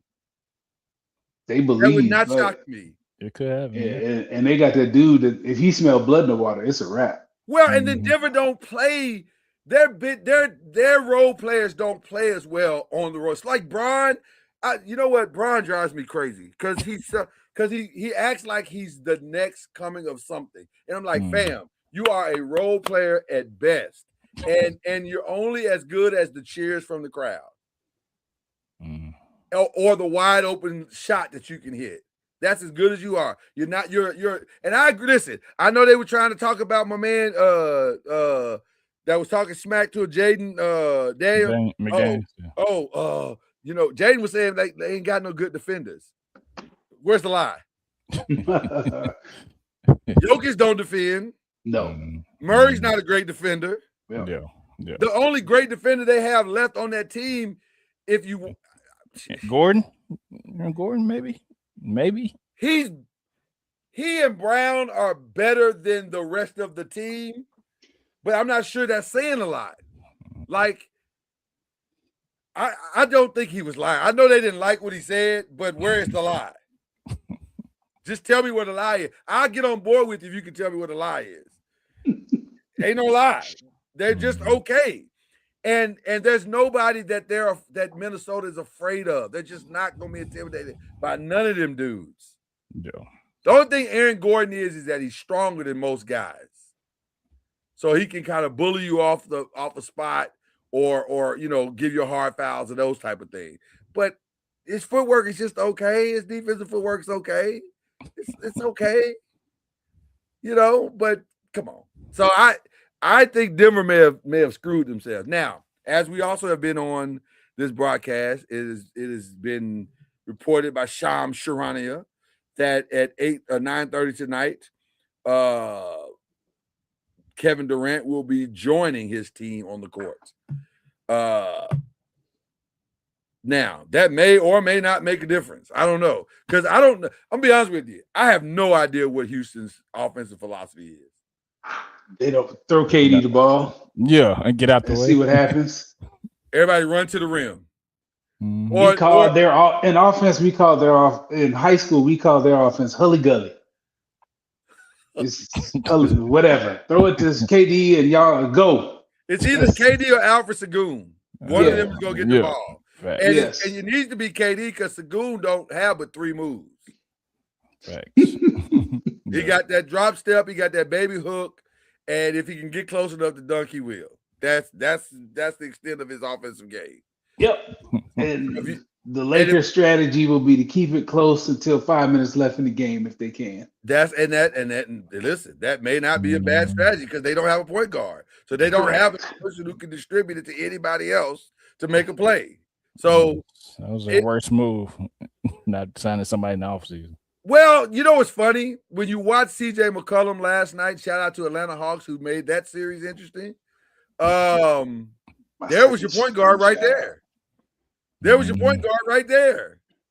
You could have got CJ McCollum for probably nothing, and you would be probably in a much better situation. So I don't know. That's weird to me. But looking at the landscape of the playoffs, let's run through it real quick. Where do you think we're headed with these games? Thunder Suns. I just want to know what time it's going to be over. Like at some point. I'm so pissed that Warriors couldn't even get one game out of that.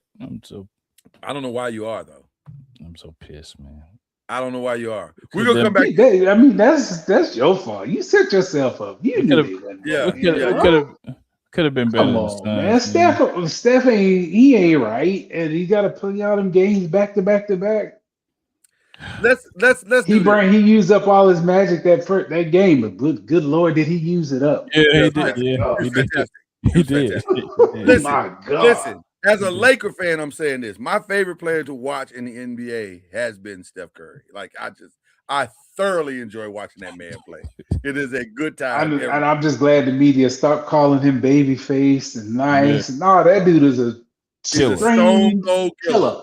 He is a killer, an assassin of the highest order. The only difference between him and Jordan and Kobe is that he does it with a smile on his face. Yeah, but make no mistake, he stuck the knife in you. Yeah, absolutely, and he is gutting you. He's gutting you. He's just doing it with a smile on his face. Yeah, exactly. So Thunder Suns, that should be over in about an hour and a half. Yep. I think Lakers Rockets could easily go 6 or 7. 6. Yeah. And the longer it goes on, the better it is for the Lakers. Nuggets Timberwolves feels like 7. That's going 7. Feels like 7. I don't know. It depends.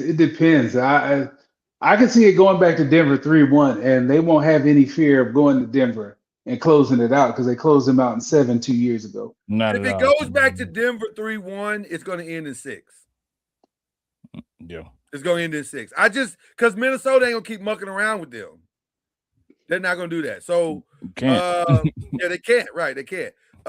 Spurs Trailblazers tonight is 72-70. Yeah, it's close. Wemby's out concussion protocol. Ooh. Yeah, concussion protocol? Yeah. That could be like 2 games if he. Oh. Well, this just got interesting, ladies and gentlemen. Yeah. Yeah. Because can I talk about the elephant in the room on that statement? Talent for talent. It was going to be closer than people thought anyway. It's even without Wemby. It's absolutely even. It is even. Don't get it twisted. Portland, that is and they have a mental and basketball IQ advantage in Drew Holiday. Absolutely. Drew Holiday might be the smartest point guard in the league on both sides of the ball. So that's a problem. That's the reason why the score is 73-70 right now. Because I guarantee you, and I hadn't even looked at any box score, but I guarantee you Drew Holiday got them making all the right moves. They are in all the right spots. He's calling out all the sets. He and Rondo, to me, are 2 of the smartest point guards that have ever played the game. Yep. They just do all the right things, and they affect winning every time. So if Wemby's out for 2 more games, they better pray to God that those games have that they don't play, like there's distance between those 2 games. Because they cannot win without Wemby. Nah, they can't. They might get out of the first round without Wemby. Woo, that's interesting. Okay, then Orlando took game 1 against the Pistons. Everything that everybody thought about the Pistons happened. Yeah.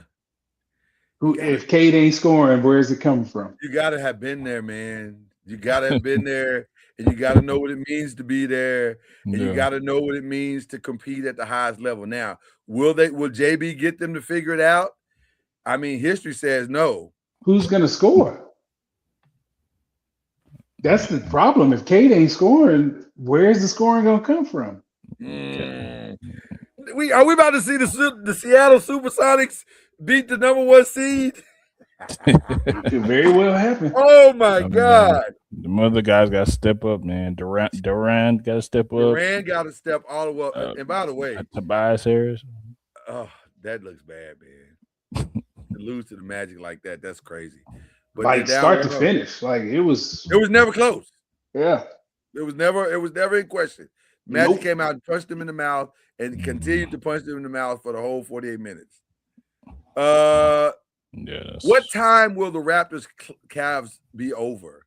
Now, I think it will be closer in Toronto because that building's going to be crazy. It's going to get crazy. But I don't believe in Scotty Barnes like that. I know everybody thinks Scotty Barnes is the unsung, forgotten all-star, and he is good. I don't think he is put you on your back good. He's good. He's not great. And so, and also, I'm gonna be honest with you, I side with Brandon Ingram in this. That's a bucket. That's a bucket every time. So giving that dude 9 shots in a 48-minute game is crazy because he's gonna get you can't take that points off the board. That's crazy to me. You gotta let Brandon Ingram cook. That's why you got him. That's why you traded for him, because he can score when he wants to. So take Scotty off the game. If you gotta take Scotty out the game and let Brandon cook by himself, then so be it. I understand you lose a lot on the defensive side when you take Scotty out. I get it. He was the best two-way player on your team, but Brandon is a bucket. Brandon is the new Carmelo Anthony. He can score when he wants to. How long those guys are gonna be able to play together? If they get swept out of the playoffs, not long. You might gotta get rid. Might gotta get rid of one of them if they get swept out. And by the way, so far, Harden Mitchell is working. So far, it's working really well. Man, it always works the first season, and the bottom fall out. You don't have an answer. That's the real problem. You listen. Mitchell is shooting the ball with such ease and relaxation. It's scary. Yeah, they making shots like that. It's gonna be tough. Because he's not having to do everything anymore. This is the first time in his career that someone on the team can play at the same level he's playing at. Harden just needs to stay healthy. If Harden stays healthy, they are a problem. They are a problem. They'll be in the Eastern Conference Final. Without question. Without question. I agree with Chuck on this. I don't always agree with Charles Barkley, but I agree with him on this one. You don't have it. And if Evan Mobley's going to play like that. Yeah, it's a problem. It's going to be a problem. You do not have an Evan Mobley and Jared Allen answer. You don't. You don't. There's only one team that possibly has an answer for that, and that's OKC and maybe Spurs. Maybe. So I think that was about over. Knicks, Hawks, I don't know now. The Knicks are just, I don't know what the hell. The Knicks should pull it out. But I have a unshout out for this one too. Oh, we're gonna say I don't even want to talk more about it. I'm gonna leave it at this. I don't know because I don't know what the Knicks are the most frustrating team in the NBA because they should be so much better than this. Mm-hmm. That last shot was ridiculous. No, with all due respect to Mikal Bridges, ain't no way in hell he should be taking the last shot of the game. Stop it. Mike Brown, stop it. Okay, all right, I'm done with that. Yeah, I'm sorry, but come on, man. Jalen was cooking. Put the ball in the head. Okay, let's move on. Let's move on. And now, Celtics 76ers, I thought it was going to be, I don't know now. I don't know. I mean, Joel, I don't think he's going to make it back from what I understand. I think he's not making it back this round.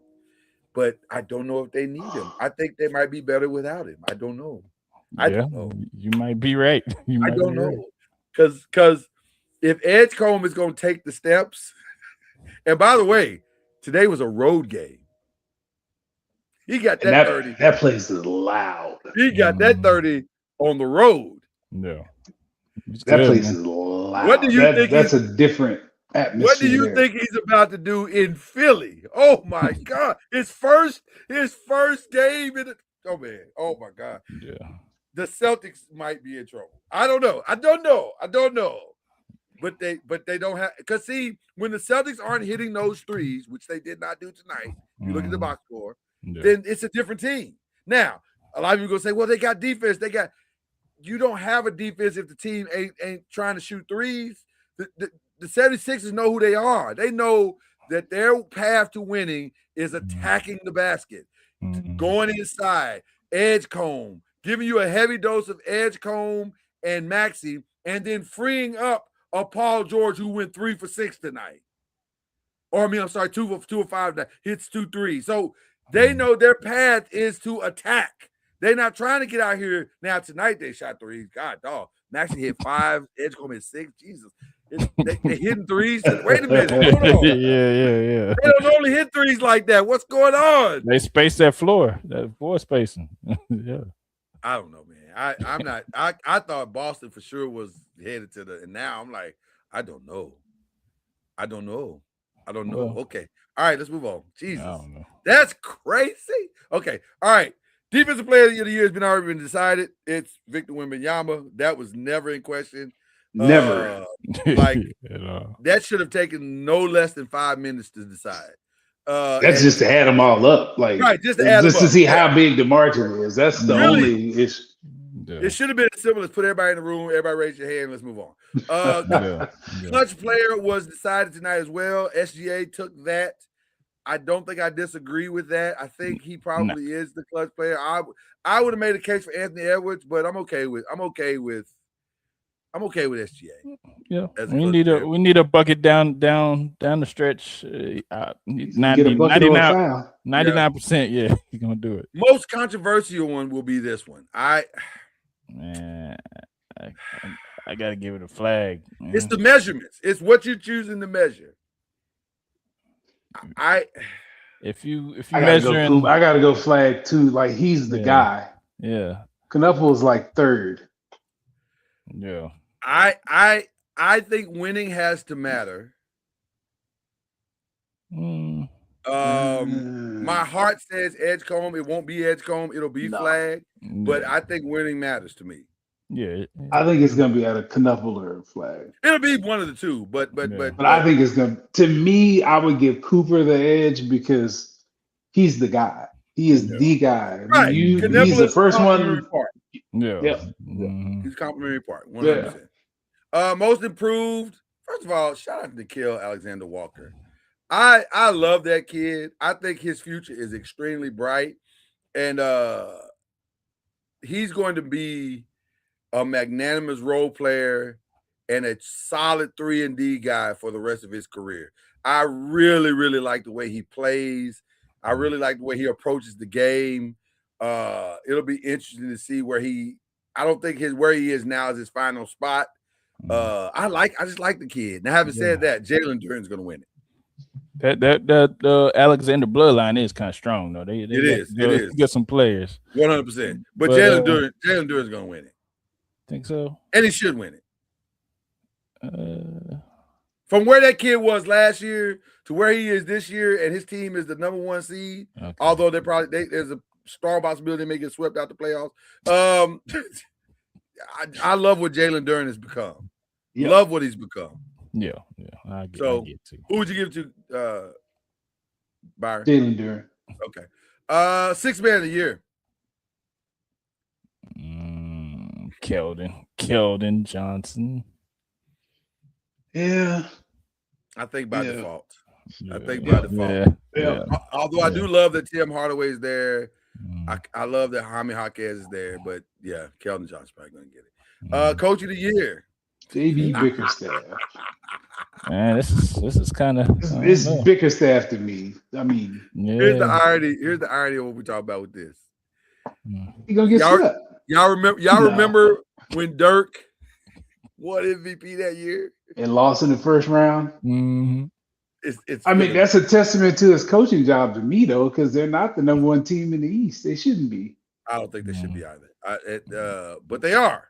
Yeah, but they are. This is it's a testament to what he did in the regular season. So I'll say this, and I do think JB's going to win it. I'll say this: it will be very interesting. Game 2 is going to be very interesting tomorrow night. It will be because it's all about. If he can't go, it's not even. It's about can you coach them out of this? Ooh. They looked awful. They looked awful in game 1. They looked unprepared. They looked shell-shocked. They looked like the young team that they are. They looked like a team. By the way, if I'm not mistaken, I think Detroit beat them 3 times in the regular season. And the Magic showed up in this game. We're like, hey, man, this ain't the regular season. Mm-hmm. This is the playoffs. Yeah. There are levels to this. Yeah. Can JB raise their level? Yeah. We'll see tomorrow. Right. If he can't, they could be beat 4 in a row. Because Magic been a playoff team for quite some time. They've been a playoff team every year that Paolo Banchero's been there, if I'm not yeah, mistaken. Yeah, so I mean, it's. And by the way, he looked fantastic in game 1. Thank goodness. Jesus, he looked. I didn't know if he was gonna get there. I'm like, when are you gonna ever go? Right. Yeah. Mm-hmm. So yeah, I'm curious to see what happens there. Okay, MVP. What are you giving it to? SGA. SGA. It's another one. Just like, what's the difference? Who's gonna get second and third? I would give it to Wemby. I give him second, and then Jokic on third. Which is crazy to say about a guy average a triple-double. But has anybody ever won defensive player of the year and MVP in the same season? Giannis. Oh, he did. Yeah, Giannis did it. I think it's gonna be SGA though. I think it is. I think it should be. He's earned that. So yeah, I think it's gonna be SGA. Right. Yep. I don't think it's gonna be particularly close. Let's get to the final 5. I only have one question for you, Chad. Was it the blackest WrestleMania you ever saw? Because the black people was in full. Hey. It was. From what I remember, yeah, it's pretty. Byron, you got to stay for this one because this one was crazy. You got to throw the Samoans in there because they. Well, I consider the Samoans black. They black adjacent. They black. At least the ones in the WWE, they real black. Yeah. They was fighting on the. Cam's podcast. That's crazy. Yeah. That was. I'll say this. Yeah. First of all, my MVP is Brock Lesnar, and it's not even close. Because the way he set up that kid, Obafemi, to be great, that was outstanding. I mean, just outstanding. I'm not even talking about just WrestleMania. I'm talking about the whole thing. Yeah. The whole thing. Whoever produced that was really good. And then to retire on top of it, so the kid gets to say, I retired Brock Lesnar. Phenomenal. Phenomenal. Phenomenal. Don't you have to kind of do a Gunther and Obafemi at some point? They both retiring people. I think Obafemi is geared up for whoever. Like he is set up to win right now. Like Jesus Christ, man. They did that kid. There are 3 people that came out of this looking amazing. Obafemi, Trick Williams, and Javon Evans. They all came out looking outstanding. Now, I'll say this about Lash. They protected Lash very well, so she didn't lose anything. I thought Jade was way better than she a wild girl. She is wild. She a wild girl. But I like that. I like the character Jade Cargill. And I want her to keep going. But this was the first solid wrestling match I think I've seen her do. Like she was solid all the way across the board. But the blacks came off very well in this. They did. Like they really celebrated black love in this entire Samoan love. Yeah. I got an unshout out too for that too. Okay. Well then listen. Before you know what? The unshout outs are making a strong case today. Let's just jump the show a little bit. Because I kind of want to hear some unshout outs too. I have an unshout out as well. But go ahead. Where do we start? Let's start with Byron because he's been itching to get his unshout out. First one. Whoever made that raggedy, unrealistic, sorry draft day movie. That is the worst draft movie ever. It's not. You don't like draft day? It's awful. It's nowhere near what happens in the draft room on that whole process was so jacked up. I was like, could you talk to like 2 people that actually worked in the NFL before y'all made this movie? They had to get the research. Sorry. This movie is sorry. Get the research from somewhere, Byron. That movie is sorry. It's not even close. It's not even close. I tried to watch some more of it. I was like, I got mad and turned it off. So shout out to you, whoever made that sorry film. Next unshout out. I did not see that coming. I'm be honest with you. Jalen Brunson. I was gonna watch that on Thursday.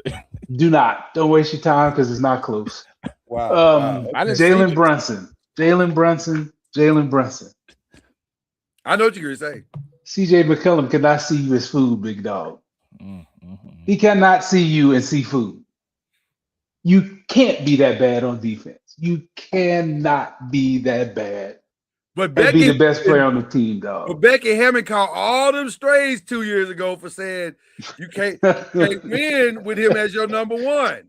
That's dog, that was so bad. That was so bad. Like, come on, dog. You can't be that bad, bro. That's why Nico traded him, because he like defense. Food.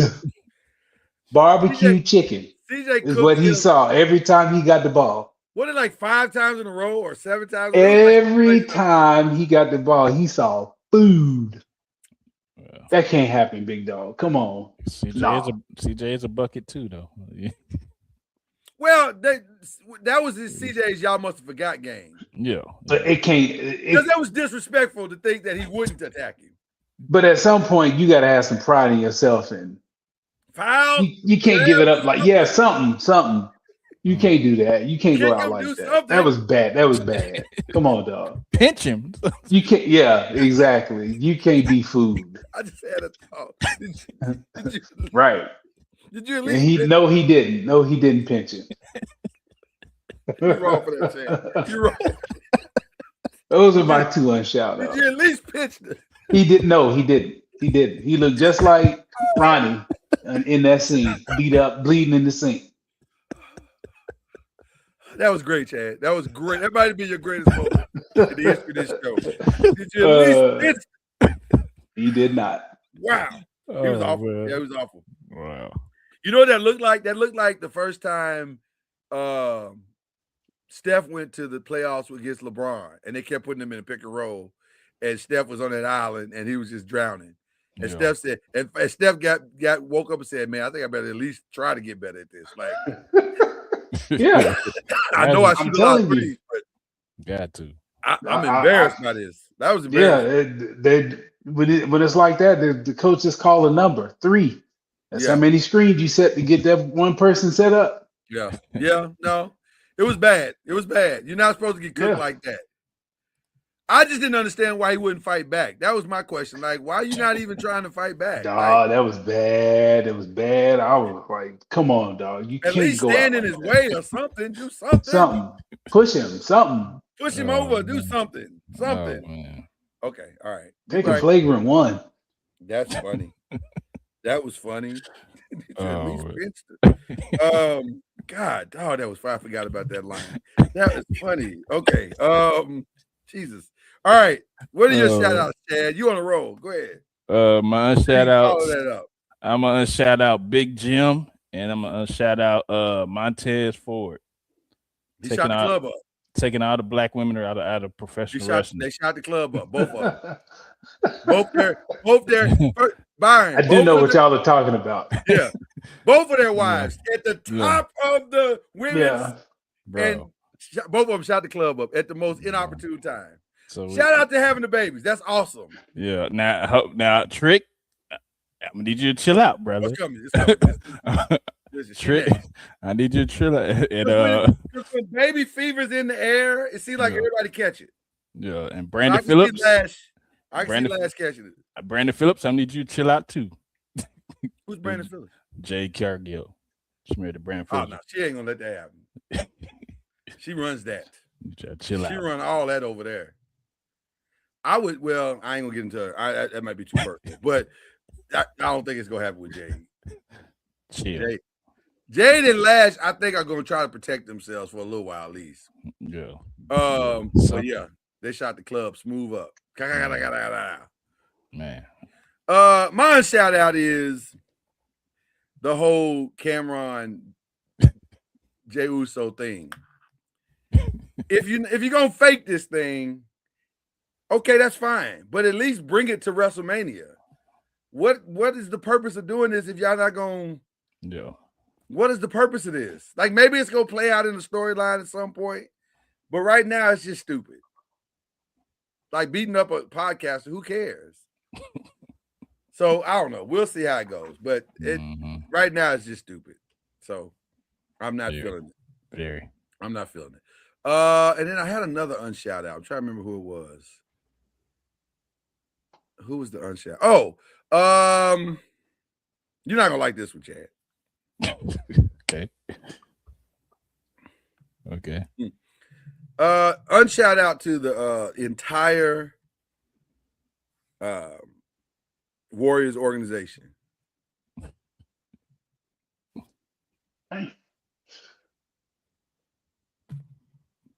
For what?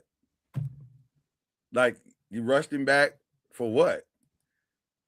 So that you wouldn't even get to past the play-in? Like, for what?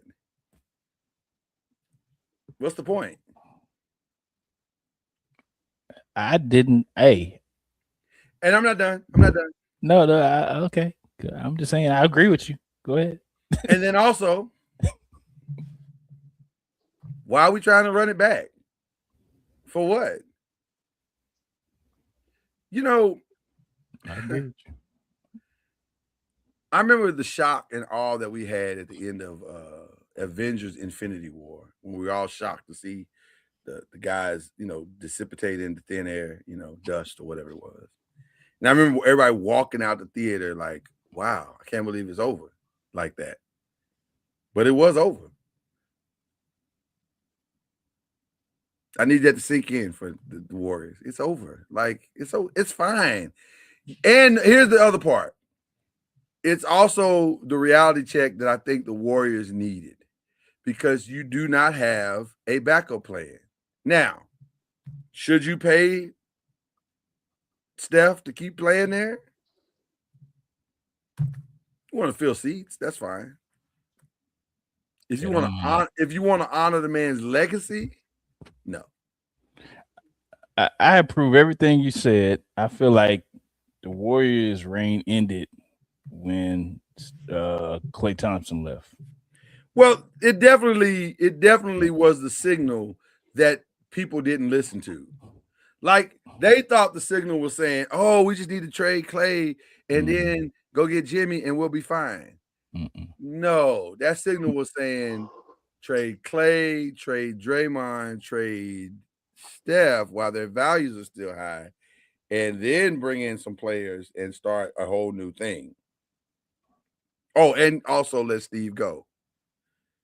And that's not even a shade to Steve. Steve's done a phenomenal job in Golden State. But also, it's time to go. Things come to an end. It's okay. It's okay to have things come to an end. It's okay. And this is over. And so I personally don't want to see Steph take the extension unless he just don't mind. Now, the only reason he's taking it is because he don't want to uproot his family, which I could totally understand. That's a hard thing to go uproot your family and then you going somewhere else. And I get it. I get that. I can respect that.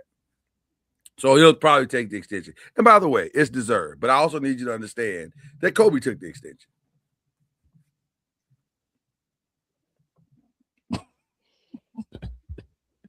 Do I need to say any more about that? I don't need to say any more about that, do I? No. Okay, all right. But as I've said time and time again on this show, if Steph goes, I go. That's sad. And that is one of the more pathetic things you've ever said on this show. Don't ruin it. You had a good day.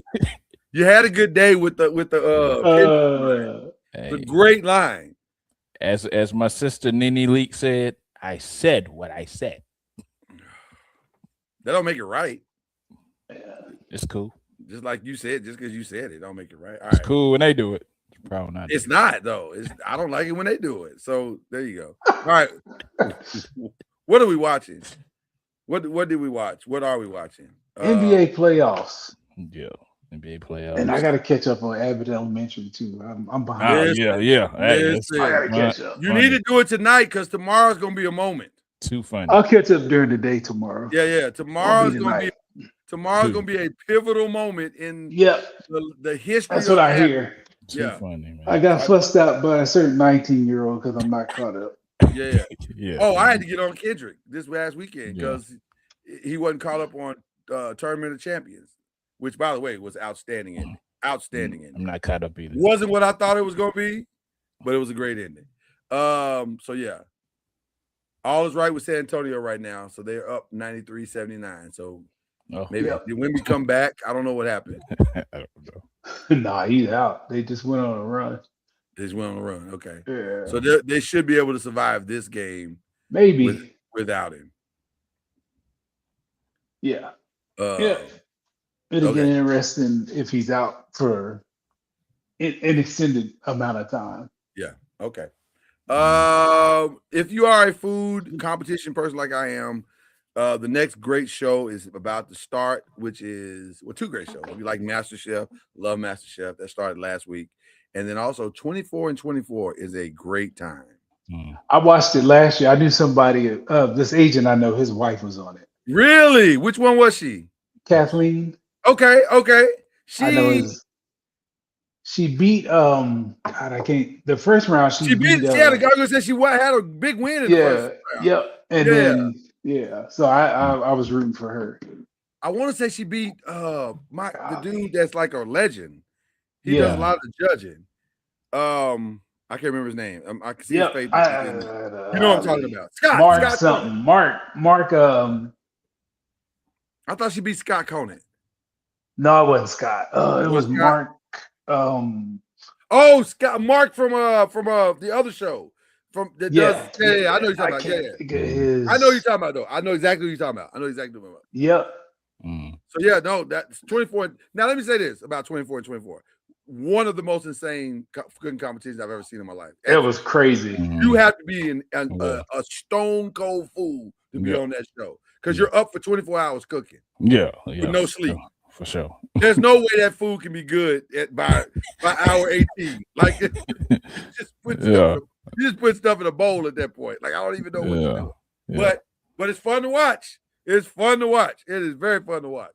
So and they said it's going to be significant changes this year. So I'm looking forward to seeing what the changes. Been watching that Guy Fieri show, that new Guy Fieri show. Flavor Town, it's okay. Yeah, it's okay. I like it. It's interesting.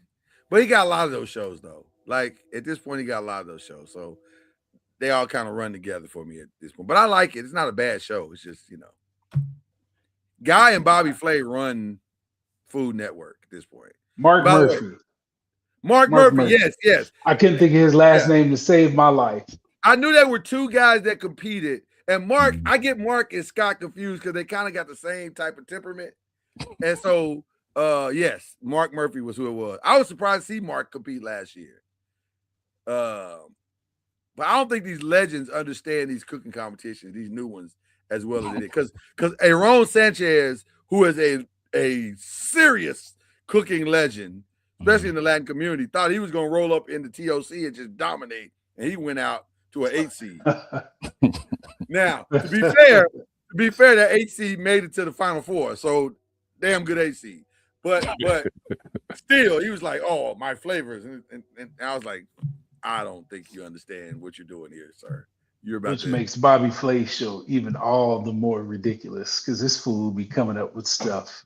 Like, how do you know what this? How do you have all of that locked in your head? Bobby Flay is a freak. He really is a freak because it don't make. You're right. It don't make sense that he's something he might have ate once 30 years ago, and he beat the person that's their specialty. Maybe. That's their specialty. That's what they do. I love my favorite part of watching Bobby Flay is when somebody will say, I have this on my restaurant. You need to take it off your restaurant. If this guy put you with your old, he beat you.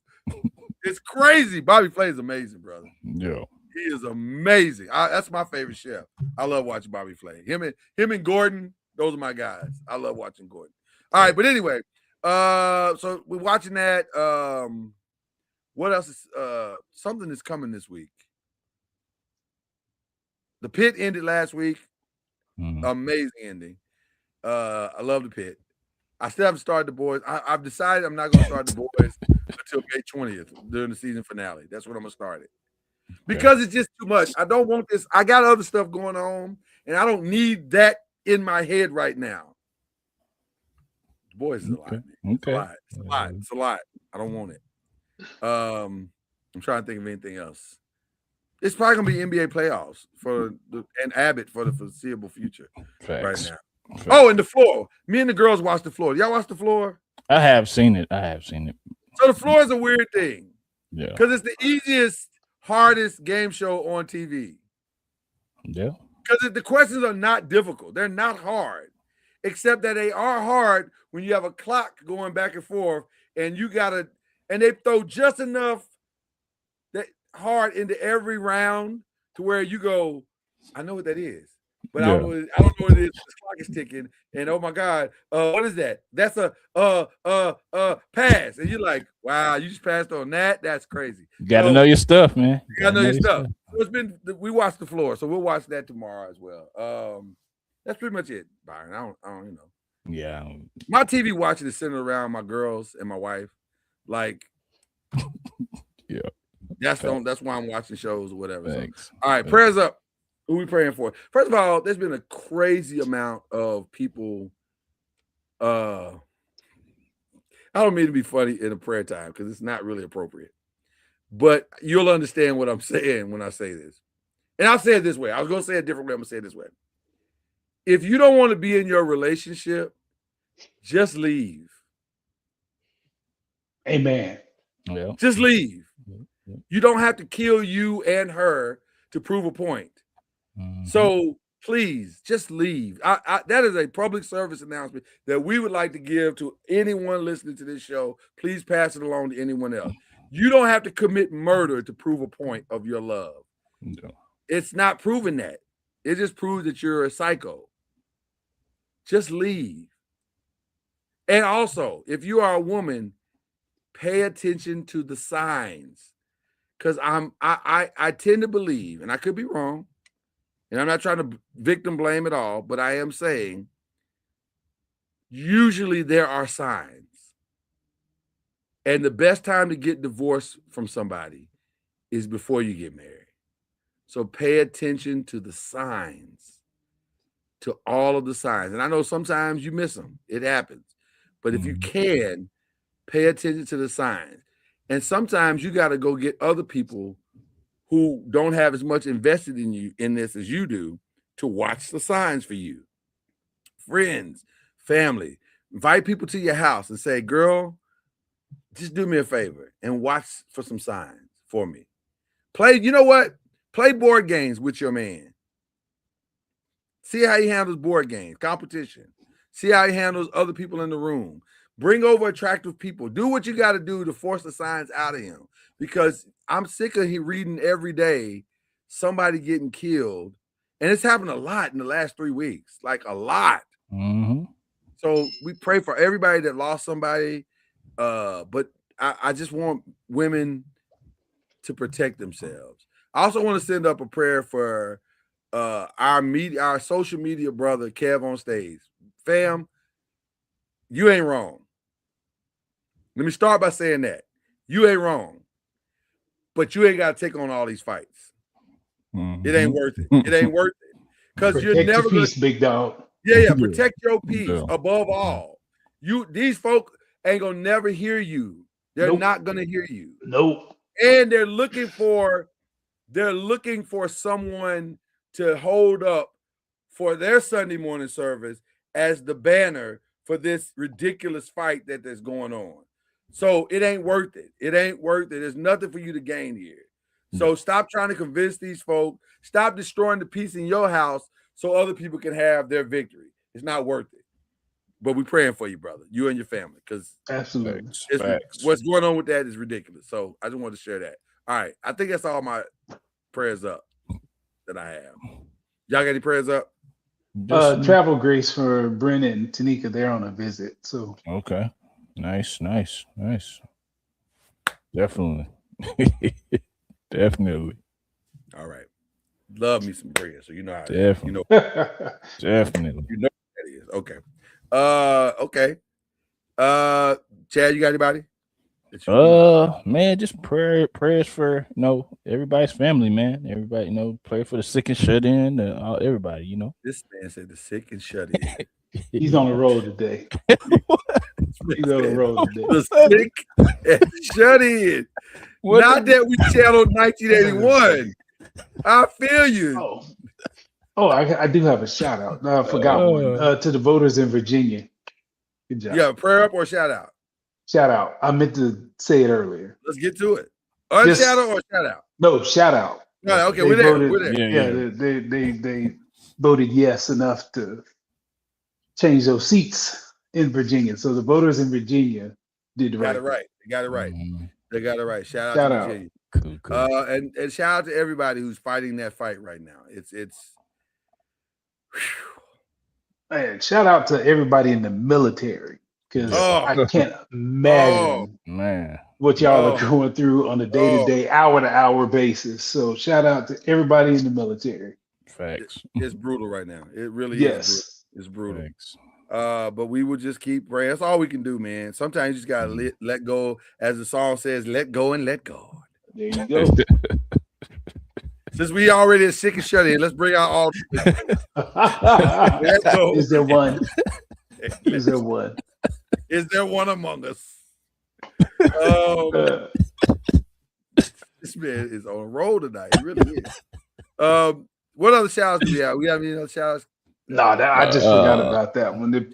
I saw something pop up. So yeah, shout out to Cam, shout out to Reggie. Exactly. Always. Absolutely. Love those brothers. Appreciate you. Shout out to my grandmother. We celebrated her 91st birthday this weekend. 91. 91. Yeah. That's a good run. Yeah. That's a good run right there. Child. She was an obedient child. Yeah, that's a good run right there. Definitely, That's a good run right there. It was good time. Good time. Okay. Anybody else? Anybody else? I can't think of anybody else. All the ways to our wives, our lovely wives who help us out, and families that allow us to get in here and do what we do here. Let's keep the train moving. This has been a phenomenal time. What a draft that we're looking at. This is going to be an interesting draft. We hope you are more than ready now to watch the draft this weekend because it should be fascinating. It should be fascinating. And shout out to all of the young men who have worked for so many years to put themselves. People think that they worked for 4 years. No, that's not how it works. You start when you're 5 or 6 or 7, and you just keep playing until you sit in a room or you sit at home with a camera in your face, like Fernando's going to do, and someone calls your name over a screen. That's what it takes. And by the way, it's not just game day. It's 365 days of your life are dedicated to this thing. Do you understand the level of discipline and the level of sacrifice and the level of sacrifice for the families that have to go through this process with their young man to get to this? Those tears that are cried on Thursday, Friday, and Saturday are real because they know what it took to get to that day. So shout out to all of those families whose lives are about to change forever. Yep. Yeah. So with that being said, that is the great Byron Lusby. That is the great Chad Major. I am Lloyd Spence. High on love. Shout out Kevin Costner. Not for that movie. I mean, I that movie's terrible, dog. I like that.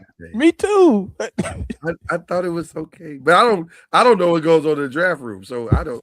Fact. No, you have to leave like that. We not listen. It ain't that. It ain't that ever. No, I'm not picking him over you, sir.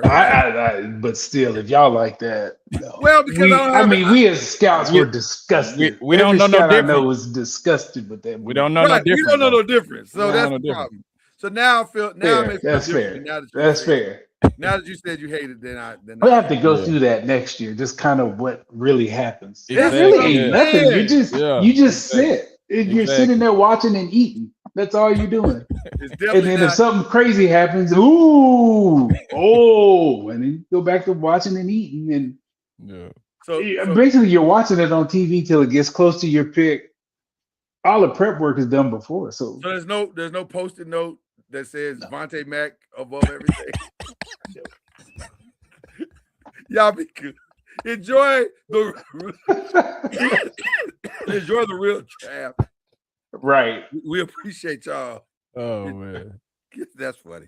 He said, dang it, he ain't gonna never get Kevin Costner on this show now.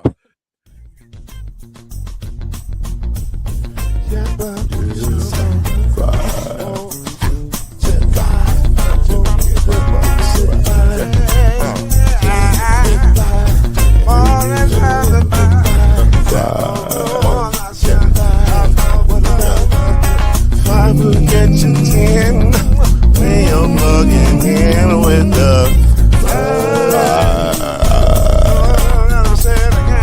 there's no mystery. Let's make history with the 1, 2 is 3. Add one more plus me and you got 5.